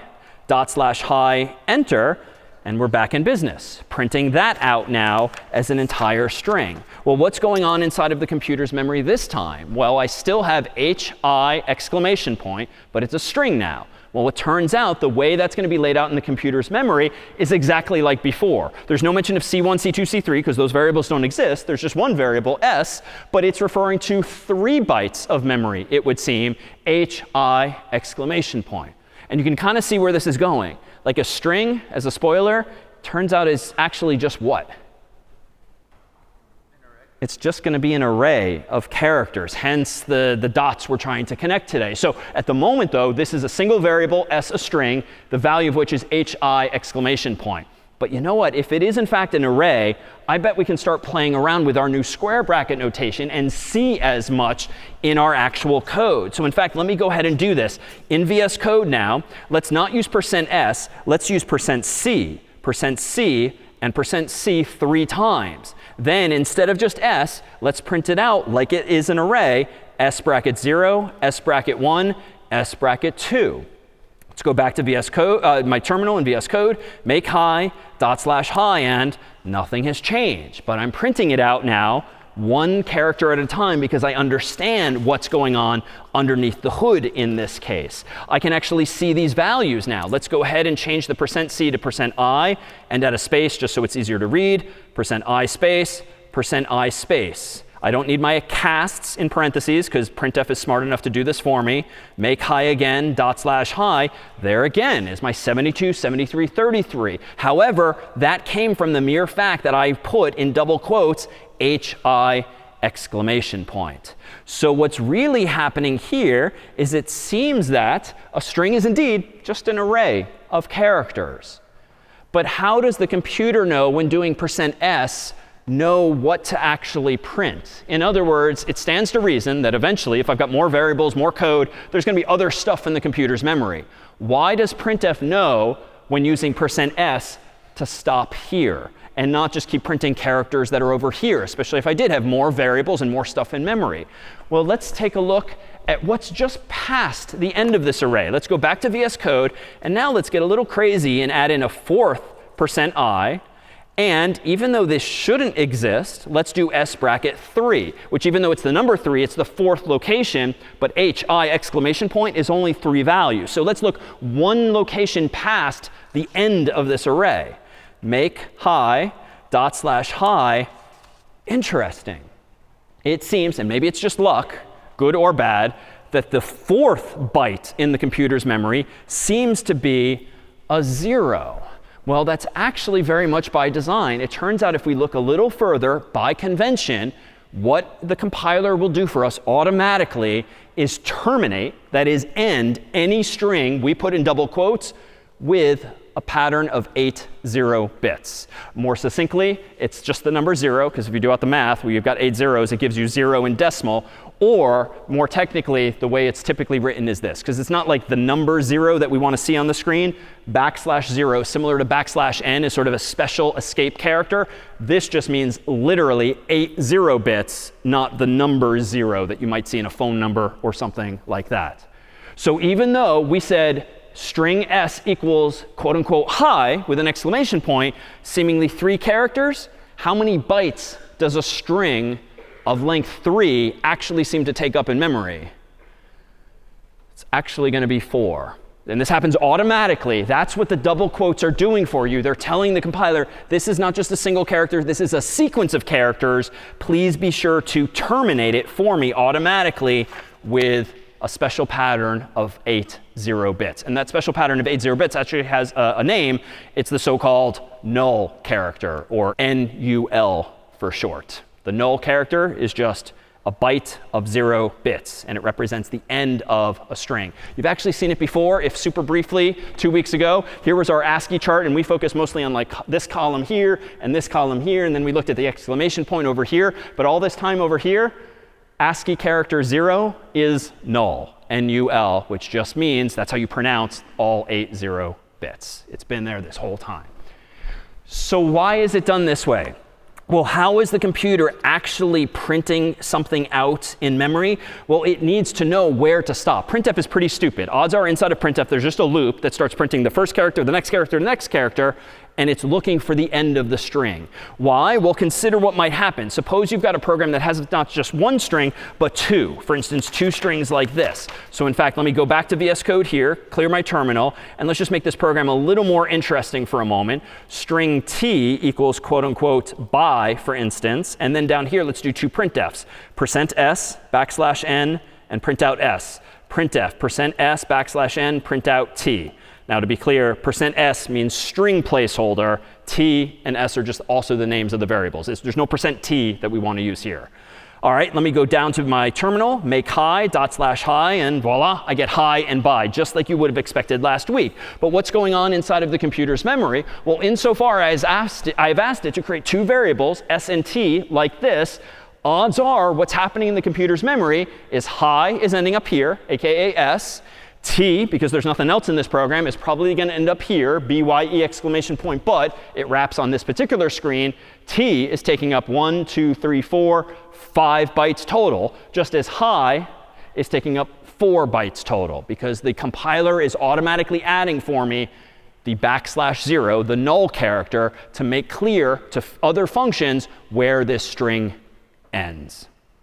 So, what does this mean in real terms, and why is it 0? Well, why is it 0? Like, just because. Like, at the end of the day, all we have is bits. We've got 8 bits to work with for chars. You got to pick some pattern. We could have chosen all 1s. We could have chosen all 0s. We could have chosen something arbitrary. A bunch of humans in a room years ago decided 8 zeros will mean the null character. That's the special character we will use to terminate strings in this way. Well, what does that mean with our new syntax? Well, it means we can poke around with strings as well. So even though that first variable is s and that second one is t, you could technically poke around and access s bracket 0 and 1 and 2 and 3, t bracket 0, 1, 2, 3, and 4, and so forth. So in fact, if I wanted to dive in deeply there, and actually see that, well, let me go ahead and do this. Back in VS Code here, let me make a refinement here. I've now got my 2 strings here. I could go and, for instance, down here, just like before, %c, %c, %c, %c, %c, %c, %c. And if I then do s bracket 0, s bracket 1, s bracket 2, whoops, 2, and then down here, t bracket 0, t bracket 1, t bracket 2, t bracket 3, and I'm doing that only because the word by is longer than the word hi. If I do make hi, /hi, same principles work even in this context here. But let's add an interesting twist, just because if I have these values in memory here, as follows, well, if I've got 2 words in memory, I could use them in an array too. Instead of having like s and t or word 1 and word 2, I can actually put strings in an array too. So let's go ahead and do this. Let me go back to VS Code, and just for fun now, let's go ahead and do this. Give me an array called words that's going to fit 2 strings. Then in the first words bracket 0, put hi. Then in words bracket 1, put by. The only thing new here is that I'm making an array of strings now instead of an array of ints. But all of the syntax is exactly the same. How can I go about printing these things? Well, just as before, I can do printf %s \n and print out words bracket 0. Then I can do printf quote unquote s \n words bracket 1. Again, I'm just sort of applying the same simple syntax that we saw before, /i, again, of the 6th version of this program, right? I'm just sort of jumping through hoops syntactically to demonstrate that these are just different lenses through which to look at the exact same idea. And while a normal person would not do this, we could think about what's really going on in memory with arrays of words when those words themselves are arrays of characters, because a word is just a string. So this code here gives us something like this in memory. In that program a moment ago, this is words bracket 0, this is words bracket 1. The only thing that's different is I'm not calling them S and T. I've given them one name with 2 locations, 0 and 1. Well, if each of these values is itself a string, well, you said earlier that a string is just an array. So we can actually think of these 2 strings, even though the syntax is getting a little crazy, using 2 sets of square bracket notation, where I can index into my array of words and then index into the individual letters of that word by just using more square brackets. And again, this is just to demonstrate a point, not because a normal person would do this, but if I go back to VS Code, instead of printing out these 2 strings, why don't I do something like this? Printf, quote unquote, %c, %c, %c, \n. Then let's print out the first word, but the first character therein. Let's print out the first word, but the second character therein. The first word, but the third character therein. And even though I'm saying third and second and first, it's 2, 1, and 0 respectively, because we start counting at 0. And then lastly here, we can print out the second word, %c, %c, %c, %c, \n. Then words bracket, how do I get to the second word in this array? Words bracket 1, the first character therein. Words bracket 1, the second character therein. Words bracket 1, the third character therein. Words bracket 1, the last character therein. And again, this is just to demonstrate a point, but if I do make high now, /hi, we have full control over everything that's going on if you now do agree and understand that an array can be indexed into with square bracket notation, as can a string, because a string is itself just an array. Strings are arrays for today's purposes then. Whew. Questions on any and all of these tricks? No? All right. Yeah, in front.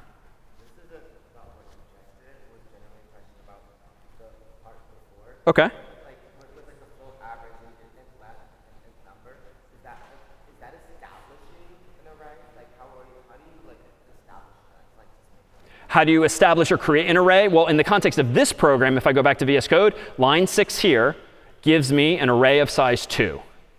An array of 2 strings, if you will. The previous example we were playing with, which was my scores, whoops, wrong program, wrong file. If I open up scores.c as before, this line here, line 9, gives me an array of n integers.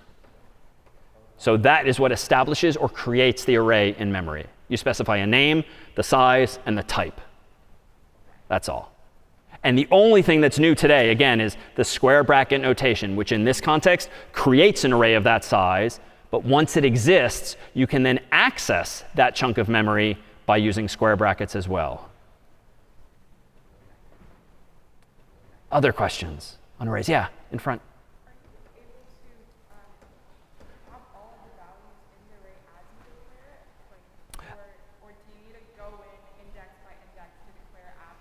Good question. Do you need to go index by index to put things inside of an array? Short answer, no. So let me open up again scores.c from before.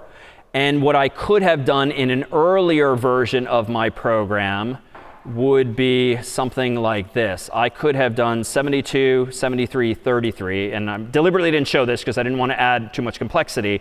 But you can use curly braces in this new way and initialize the array in one line. And in that case, you don't even need to specify the size because the compiler is not an idiot. It can figure out that if you've got 3 numbers on the right, it knows that it only needs 3 elements on the left to put them into. But let me undo that and leave it just as I did. But short answer, yes, you can statically initialize an array if you know all of the values up front and not when using getInt in that case. All right, so if you're on board with the idea that all a string is an array, and that array is always null terminated, we can now use that knowledge to solve some simple problems and problems that others have already solved before us. So let me go ahead and close that file in VS Code. Let me go ahead and open up another program here called length.c, and let's just play around with the length of strings as follows. Let me include the CS50 library at the top. Let me include standard IO after that. Let me do int main void after that. And then inside of main, let's prompt the user for their name by using getString and just say name : today. And then after that, let's go ahead and figure out the length of the person's name. Like DAVID, I should get the answer of 5. And KELLY, we should get the answer of 5. And hopefully for a longer or shorter name, we'll get the correct answer as well. So how can I go about counting the number of characters in a string? Well, the string is just an array, and that array ends with the null character. There's a bunch of ways we can do this, but let me go ahead and do this. Let me create a variable called n, which eventually will contain the length of the name. And I'm going to set it equal to 0 because I don't know anything yet about the length. Then I can do this with a for loop, but I prefer this time to use a while loop. I'm going to say the following. While the person's name at that location does not equal \0, go ahead and add 1 to the value of n. And then after all of this, go ahead and print out with %i\n the value of n. So what's going on here? This is easier said when you know already where you want to go with it, but with practice, you too can bang this out pretty quickly. N is going to contain the length of my string. I have in my loop here a Boolean expression that's just asking the question, does name at the current value of n not equal the null character? In other words, you're asking yourself, is this character null? Is this character null? Is this character null? Is this character null? And if not, you keep going. You keep going. And this is kind of a clever trick because I'm using n and incrementing it inside the loop. So when I look at d, that's not equal to \0, so I increment n. Now n is 1, so I look at name bracket 1. What's at name bracket 1 if it's my name? A. A does not equal \0, so it increments n. What's at location 2 in DAVID? V. V does not equal \n. So we repeat with I. We repeat with D. And then we get to the end of my name, which is the null character, because the getString function and C put it there automatically for me. The null character does equal \0. N does not get incremented any more time. So at this point in the story on line 13, n is still 5 because I have not counted the null character. So I hope I will see 5 on the screen. This is just kind of a very mechanical way of checking, trying to figure out through inference how long the string is, because it's as long as it takes to get to that \0, the null character. So let's do make length, enter, /length, type in my name, David, and I indeed get 5. Let's go ahead and do /length, Kelly. I indeed get 5. And hopefully for shorter and longer names, I'm going to get the exact same thing too. In fact, we can try a corner case. /length, enter. Let's not give it a name at all. If I just hit enter here, what should the length of the person's name be? 0, which is not incorrect. It's literally true. But that's because we're going to get back essentially quote unquote. But even though it's quote unquote in the computer's memory, it's still going to take up 1 byte because the getString function will still put null at the end of the string, even if it's got no characters therein. So it turns out this is not something you need to do frequently, like initializing a variable, using a loop like this. It turns out there are better solutions to this problem. You do not need to reinvent this wheel yourself, because it turns out in addition to standard IO.h and CS50.h, and as you probably saw in problem set 1, math.h, and perhaps others, there are other libraries out there, namely the string library itself. In fact, if you go into the CS50 manual, you can look up the documentation for a header file called string.h, which contains declarations for, that is prototypes for, a whole bunch of helpful functions. In fact, the manual pages for it are at this URL here. The most important function, and the one we're going to use so often for the next few weeks, is wonderfully called strlang for string length. Someone else, literally decades ago, wrote the code that essentially looks quite like this, but packaged it up in a function that you and I can use, so we don't have to jump through these stupid hoops just to count the length of a string. We can just ask the string length function what the length of a string is. But odds are, if we looked at the C code that someone wrote decades ago, it would look indeed quite like this. So how can I simplify this program? Well, I can get rid of all of this code here. I can include string.h at the top of my file. And then I quite simply could do something like this. Int length equals strlang of name. That's going to put in the variable length. Actually, let's be consistent. Int n equals str length of name. And then on line 9, let's print it out. Let's try this. Make length /length David. OK. Kelly. OK. And no one. And 0. It seems to now be working. So this is a wheel we do not need to reinvent. And frankly, now in a matter of design, I don't really need the variable n anymore. Recall that we can nest our functions just like we did with average before. So let me get rid of that line and just say strlang of name is actually perfectly reasonable here. All right. Well, what more can we do with this? Well, let's consider some other matters of design. Let me close out length.c and let's create another program of our own called string.c, in which we'll play around now with this library and others. Let me go ahead and include CS50x.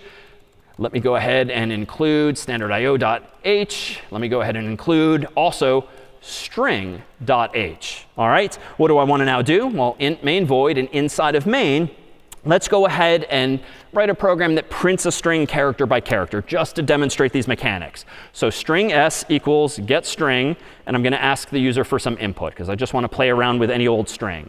I'm going to go ahead and proactively say output here, and I'm going to go ahead and not use a new line character there deliberately. Below this now, I'm going to have a for loop, though I could use a while loop, that says int I equals 0, I is less than strlang of s, the string I just got from the human, and increment I on each iteration. And on each iteration, print out just one character in that string, specifically at s location I. And then at the very bottom of this program, let's just print a single \n to move the character onto a new line. Long story short, what have I done? I wrote a stupid little program that prompts the user for a string, prints the word output thereafter, and then just prints the word that they typed in character by character by character by character until it reaches the end of the string based on the length returned by strlang. So let's go ahead and run this. In my terminal window, I'm going to do make string /string, and I'll type in my own name as before. This was a subtlety. I deliberately wrote 2 spaces here because I just, to be nitpicky, I wanted input and output to line up perfectly so you can see what's happening. Indeed, if I do enter here, now I see input is David, the output is David as well. So that was just a formatting trick that I foresaw. Why is this program correct but not arguably well designed? It's pretty good in that it's using the strlang function. I didn't reinvent a wheel unnecessarily. But there's an inefficiency that's kind of subtle. And it relates to how a for loop works. Any thoughts? This program, I claim, is doing unnecessary work somewhere. Yeah. Why do you have to output a character by character? OK, that's definitely stupid. You don't have to output a character by character. That's just my pedagogical decision here. So correct, but not the question we're fishing for. There's a second stupid thing. Yeah? Every time check all the time the str length. Yes. Every time through this loop, and this isn't so much my conscious choice, but my mistake, I'm checking the length of s again and again. Why? Because recall how a for loop works. The initialization happens once at the very beginning. Then you check the Boolean expression. Then, if it's true, you do the code. Then you do the update. Then you check the Boolean expression. Then you do the code. Update, Boolean expression, you do the code. But every time you evaluate this Boolean expression, you're asking, is I less than the str length of s? But this is a function call. Like you are literally using strlang again and again and again. And like a crazy person, you're asking the computer, what's the length of s? What's the length of s? What's the length of s? It's not going to change. It's going to be the same no matter what. So how can we fix this? Well, I could solve this in a couple of ways. Like I could, for instance, down here do int n equals strlang of s and store it in a variable n and just do that.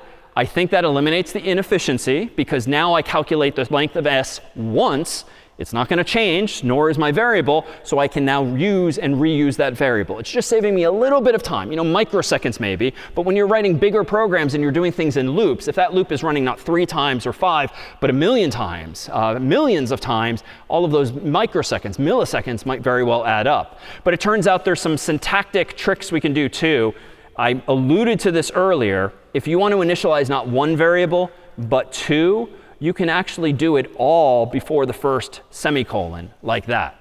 So now on line 9, I'm declaring a variable called I and setting it equal to 0. And I'm declaring a second variable called n, also the same type, int, and setting it equal to the length of s. And now I can use that again and again. Now, as an aside, this is a little bit of a white lie because smart compilers nowadays are so advanced that they will notice that you're calling Sterling again and again inside of a loop, and they will just fix this for you, unbeknownst to you.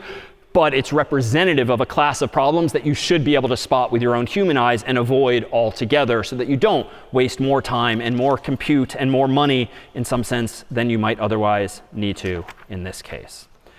Any questions on that there? Optimization, yeah? You do not say int again. The constraint is that you have to use the same data type for all of your initializations. So you better hope that you only want ints in this case. Otherwise, you got to pull it out and do what I did earlier. Good question. Others on this? Yeah? When does it account for spaces? A space is just ASCII character number 32. So there's nothing special about it. It's sort of invisible, but it is there. It is treated like any other character. There's no special accounting whatsoever. The null character, which is also invisible, is special because printf and Sterling know to look for the end of that variable, the end of that value as such. All right, let's try one other demonstration of some of these ideas here. Let me go into another file that we'll create called, how about uppercase.c. Let's write a super simple program that uppercase is a string that the human types in and see how we can do this sort of good, better, and best. So I'm going to call this file uppercase.c. Inside of this file, let's use our now friends, include CS50.h. Let's do include standard.io.h. Let's then include, lastly, how about string.h? And the goal here inside of main is going to be to get a string from the user. So string s equals get string. And we're going to ask the user for a before string, representing what it is they typed before we uppercase everything. Then I'm going to go ahead after that and print out, just as a placeholder, after, and 2 spaces, just to be nitpicky so that the text lines up vertically on the screen. Now I'm going to do the following. For int I equals 0, n equals Sterling of s, semicolon, I less than n, just like before, I++. So I'm just kicking off a loop that's going to iterate over the string the human typed in. Now, if my goal in life is to change the user's input from lowercase, if indeed in lowercase, to uppercase, let's just express that literally. If the current character in the string, so s bracket I, is greater than or equal to quote unquote a, and s bracket I is less than or equal to quote unquote z, using single quotes, this is arguably a very clever way of expressing the question, is it lowercase? We know from our ASCII chart from week 0 that the ASCII chart has not only numbers representing all the uppercase letters, but also numbers representing all the lowercase letters. Lowercase a, for instance, is 97, and they are all contiguous thereafter. So we can actually treat, just like we did before, chars as ints and ints as chars, and sort of ask mathematical questions about these chars and say, is s bracket I between a and z inclusive? So if it is lowercase, and I'll add a comment here for clarity, if s bracket I is lowercase, what do we want to do? We want to force it to uppercase. So this is a little trick I can do as follows. Printf, the current character, but let's do some math on it.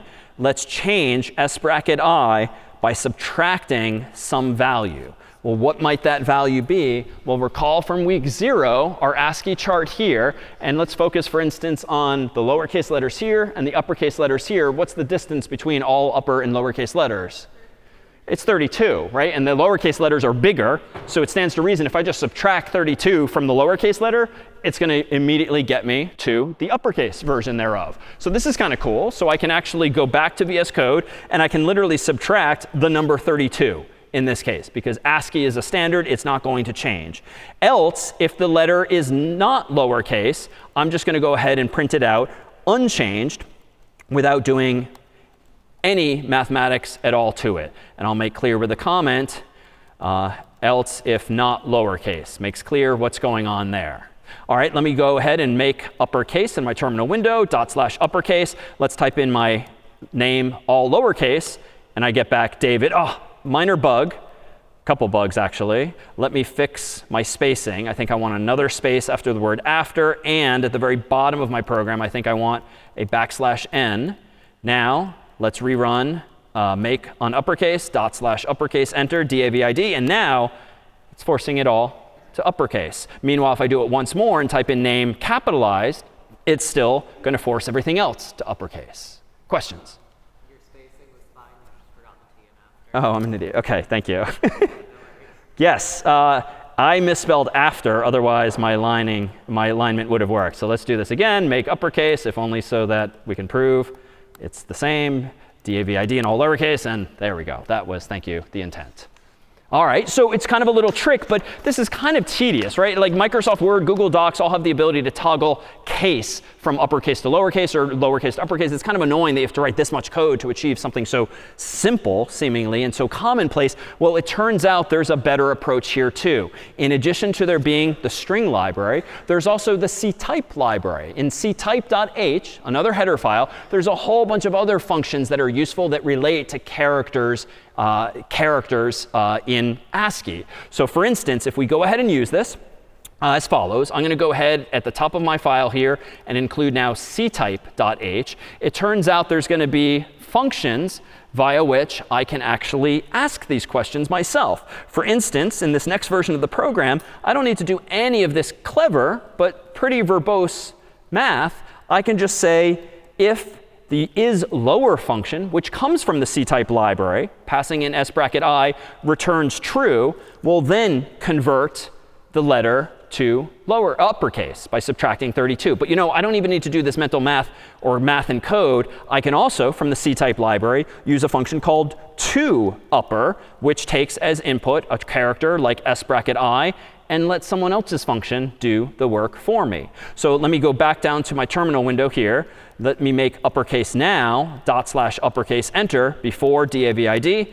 This now works too. But if I really dig into the documentation for the ctype library, you'll see that you can just use the isLower function on any character, and it will very intelligently only uppercase it if it is actually lowercase. So someone else years ago wrote the conditional code that checks if it's between little a and little z. So knowing this, and you would see that indeed in the documentation, I don't even need this else. I can instead just get rid of this whole conditional, tighten my code up significantly here, and simply say printf using %c the toUpper version of that same letter, and let the function itself realize if it's uppercase, pass it through unchanged. If it's lowercase, change it first, and then return it. So now if I open my terminal window again and clear it, make uppercase, /uppercase enter, DAVID, and we're back in business. So again, demonstrative of how if you find that coding is becoming tedious or you're solving a problem that like surely someone else has solved, odds are there is in fact a library function for it, whether it's from CS50 or from the standard library that you yourselves can use. And unlike the CS50 library, which is indeed CS50 specific, which is why Clang needed to know about -L CS50, many of these libraries just automatically work. You don't need to link in the ctype library. You don't need to link in other libraries. But non-standard libraries like CS50's training wheels for the first few weeks, we do need to do that. But make is configured to do all of that automatically for you. All right. In our final minutes together, let's go ahead now and reveal some of the details we've been sweeping under the rug about main. I asked on week 1 that you just sort of take on faith that you got to do the void, you got to do the int, you got to do the void, and all of that. Well, let's see why that actually is. So main is special insofar as in C, it is the function that will be called automatically after you've compiled and then run your code, just because. Not all languages standardize the name of the function, but C and C++ and Java and certain other ones do in this case. Here is the most canonical, simple form of main. We know that including standard io.h just gives us access to the prototypes for functions like printf.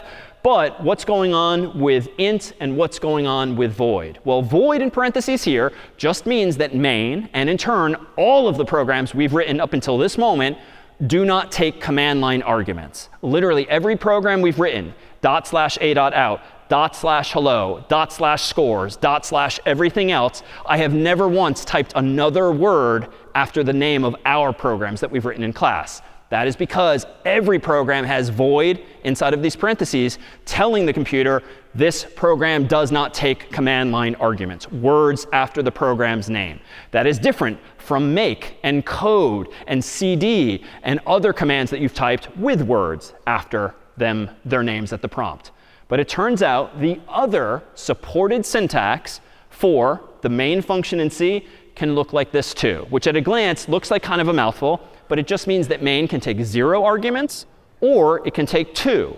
If it takes 2, the first is an integer and the second is an array of strings. By convention, those inputs are called argc and argv. Argc is the count of arguments that are typed after the program's name. Argv is the argument vector, aka array of actual words. In other words, now that we have the ability to use arrays, we can get 0 or 1 or 2 or 3 or more words from users at the prompt when they run our own programs. So what do I mean by this? We can now write programs that actually have command line arguments as follows. Let me go into VS Code here and close our old program uppercase. Let's write a new, simpler program here in my terminal called greet.c and just greet the user in a couple of different ways. So I'm going to include initially CS50.h, and then I'm going to include standard.io.h here. Then I'm going to say int main void without introducing anything new just yet. I'm going to ask the user, like we did last week, for a return value from getString, asking them, what's your name, as we've done so many times. Then I'm going to say printf hello, comma, %s\n, spitting out their answer as follows. Same program as last week again. I'm going to make greet. I'm going to say /greet, and I'm prompted now for my name. I hit enter. Notice that I did not take any command line arguments. The only command I ran was /greet, no other words. Let's now use this new trick and actually let the user type their name when they're running my program, rather than waste their time by using getString and prompting them. Let me go into my editor here. Let's get rid of the CS50 library. Let's get rid of my use of getString. And let's simply change void to int argc, then string argv open bracket, close bracket. That's all. Down here, let's simply print out argv bracket 1 for reasons we'll soon see. The only change that I'm making really is changing the prototype for main from the first version, which we've been using for like a week and a bit now, to the second version, which is the only other version supported. I'm going to go back to my terminal window now, make greet, and darn it. I shouldn't, so close. Why did I make, how do I fix the mistake I accidentally made? Yeah, in back. Oh, no, in front. Yes, I should have kept the CS50 library because it's in the CS50 library that string is defined. So include CS50.h. In week 4, we will delete that line for real and actually show you what string actually is. I promised at the start of class that string is a term of art, but it's not a keyword in C. But we'll see what it means in a couple of weeks' time. OK, let me fix this. Make greet /greet. But now I'm going to type, before I even hit enter, my actual name. And when I hit enter now, I see hello, comma, David. If I instead do /greet Kelly, enter, now I see hello, comma, Kelly. If I do nothing, like greet, enter, I just see hello, null, which is not the same null as before, NUL. This is NULL for reasons we'll come back to before long. But clearly, printf knows something's going on. There's no actual word there. Why, though, did I do argv bracket 1? Well, it turns out that just as a feature of C, if I recompile this program and do /greet and type in nothing else, I'm going to see something kind of curious, hello /greet. Because automatically, the 0 location in the argv variable will automatically contain the program's own name. Why is this useful? If you ever want to do something self-referential, like thanks for running my program, or you want to show documentation for your program and the name of your program that it depends on whatever the file itself is called, you can use argv bracket 0, which will always contain the program's name no matter what the file has been named or renamed to.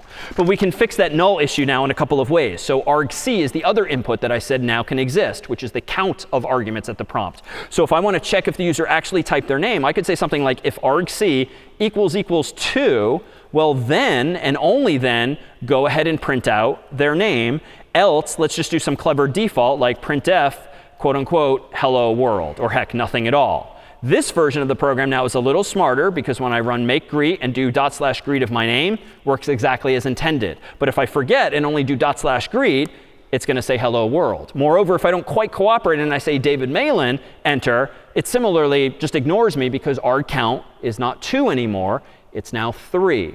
So argc contains the total numbers of words at the prompt, but the first one is always the program's name. Question?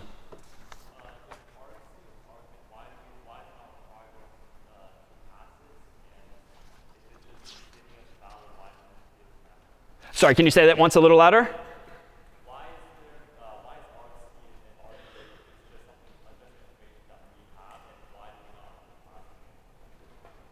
Why is it information that we just have, or?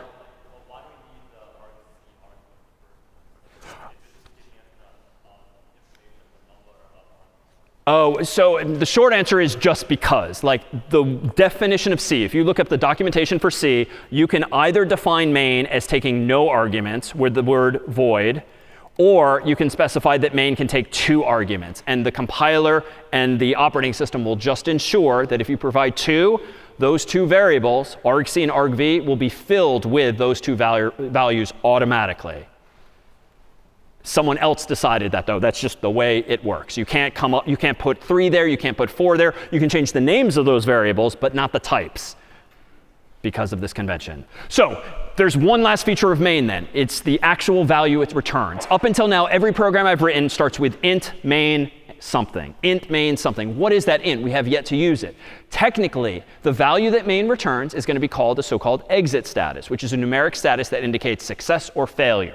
Numbers are everywhere in the world of computing. So for instance, here's a screenshot from Zoom, whereby if something goes wrong with Zoom, like you have bad internet connectivity or something like that, you might see an error code like 1132. That means nothing to normal people unless you Google it, look up the documentation, but it means something very much to the software engineers who wrote this code because they know, oh, shoot, 1132 means this error. And they probably have a spreadsheet or a cheat sheet somewhere that converts those codes to actually useful error messages. And frankly, in a better world, they would just tell you what the problem is rather than just say, report the problem and mention this number. That said, on the web, odds are you're familiar with this number, 404, which is also a weird thing for so many normal people to know, but this generally means file not found. It's a numeric code that signifies that something has gone wrong.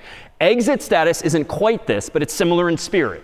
In main, you can return a value like 0 or 1 or 2 or something else to indicate whether something was successful or not. By convention, a function like main returns 0 on success, if all is well.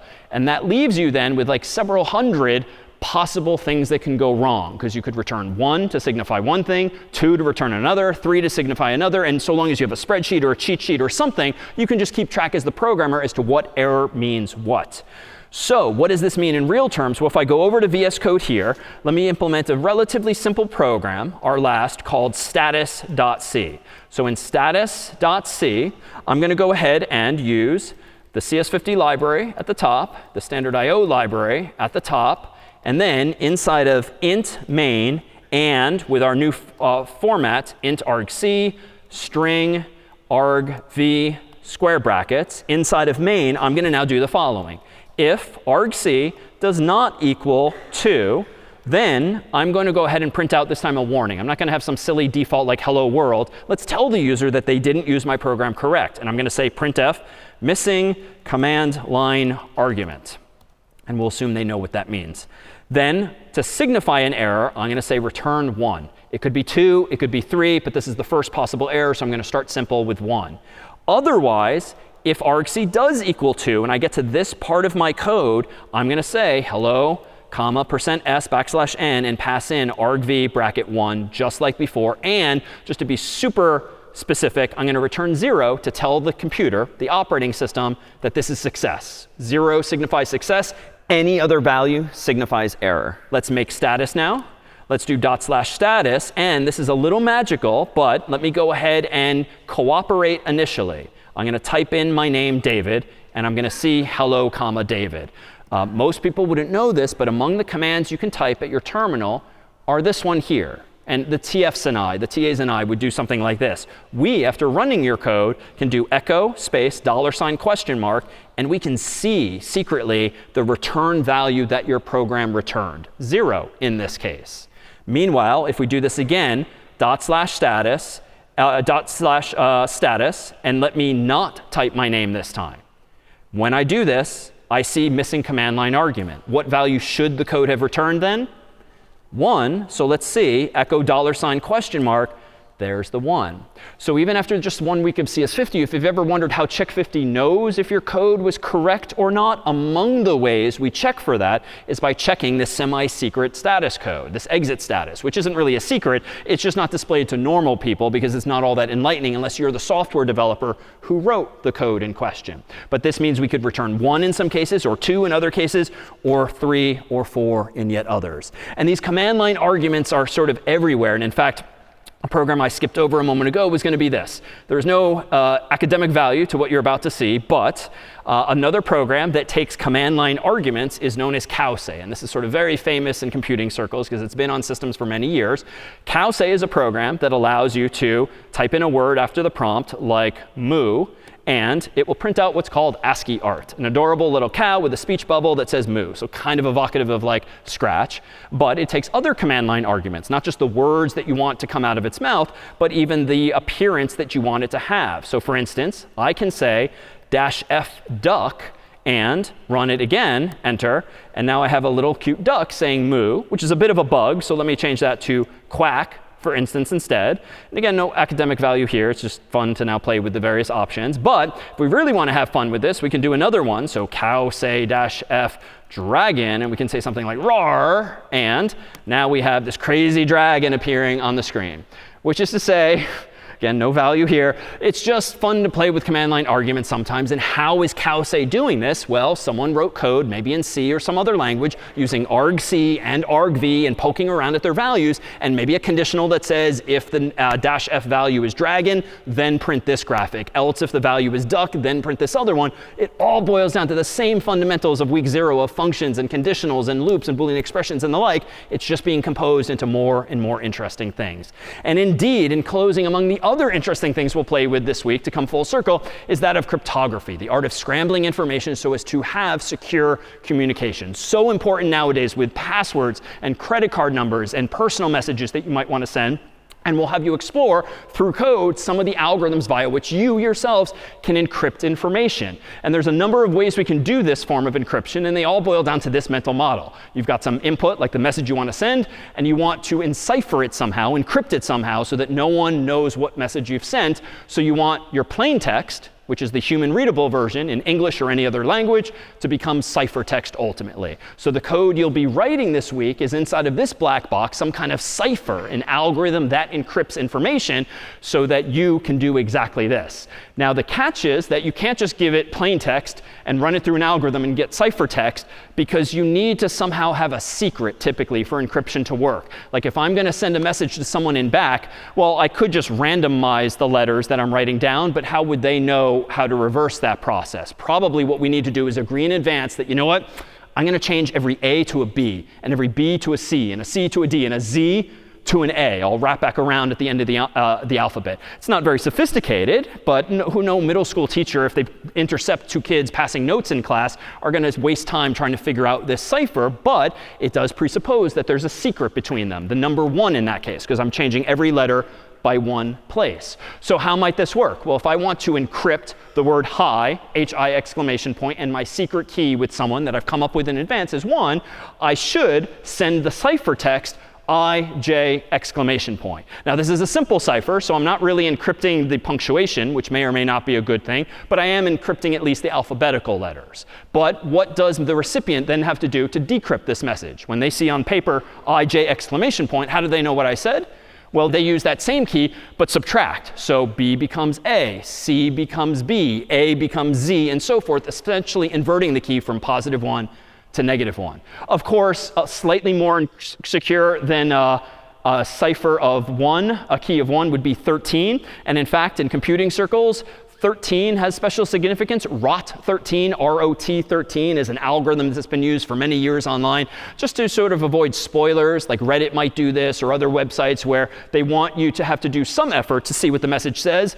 But it's not all that hard. You just have to click a button or write the code that actually does this. But if you use 13 instead, you wouldn't get IJ, you'd get UV. Because U and V are 13 places away from H and I, respectively. But again, we're not touching the punctuation. Or we could send something more personal, like I love you, and the message comes out like that. Slightly more secure than that would be ROT26, no? No, why? Because it's the same thing. It literally rotates all the way around. A becomes A, B becomes B. So there's a limit to this. But more seriously, that speaks to just how strong this encryption is or is not. Because if you think about this now from an adversary's perspective, like the teacher in the room intercepting the slip of paper, how much work do they need to do? Well, they just try all possibilities. Key of 1, key of 2, key of 3, ...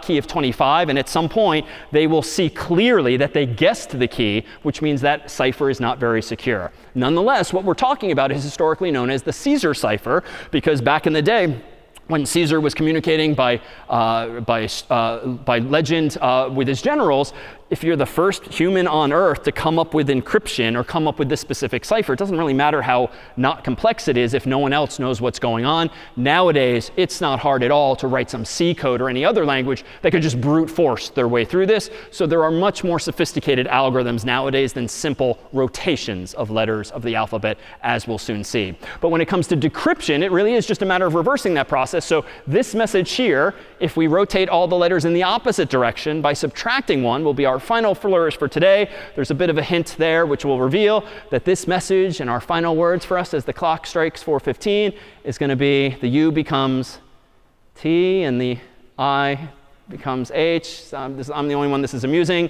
HISWASCS50, and this was CS50. We'll see you next time.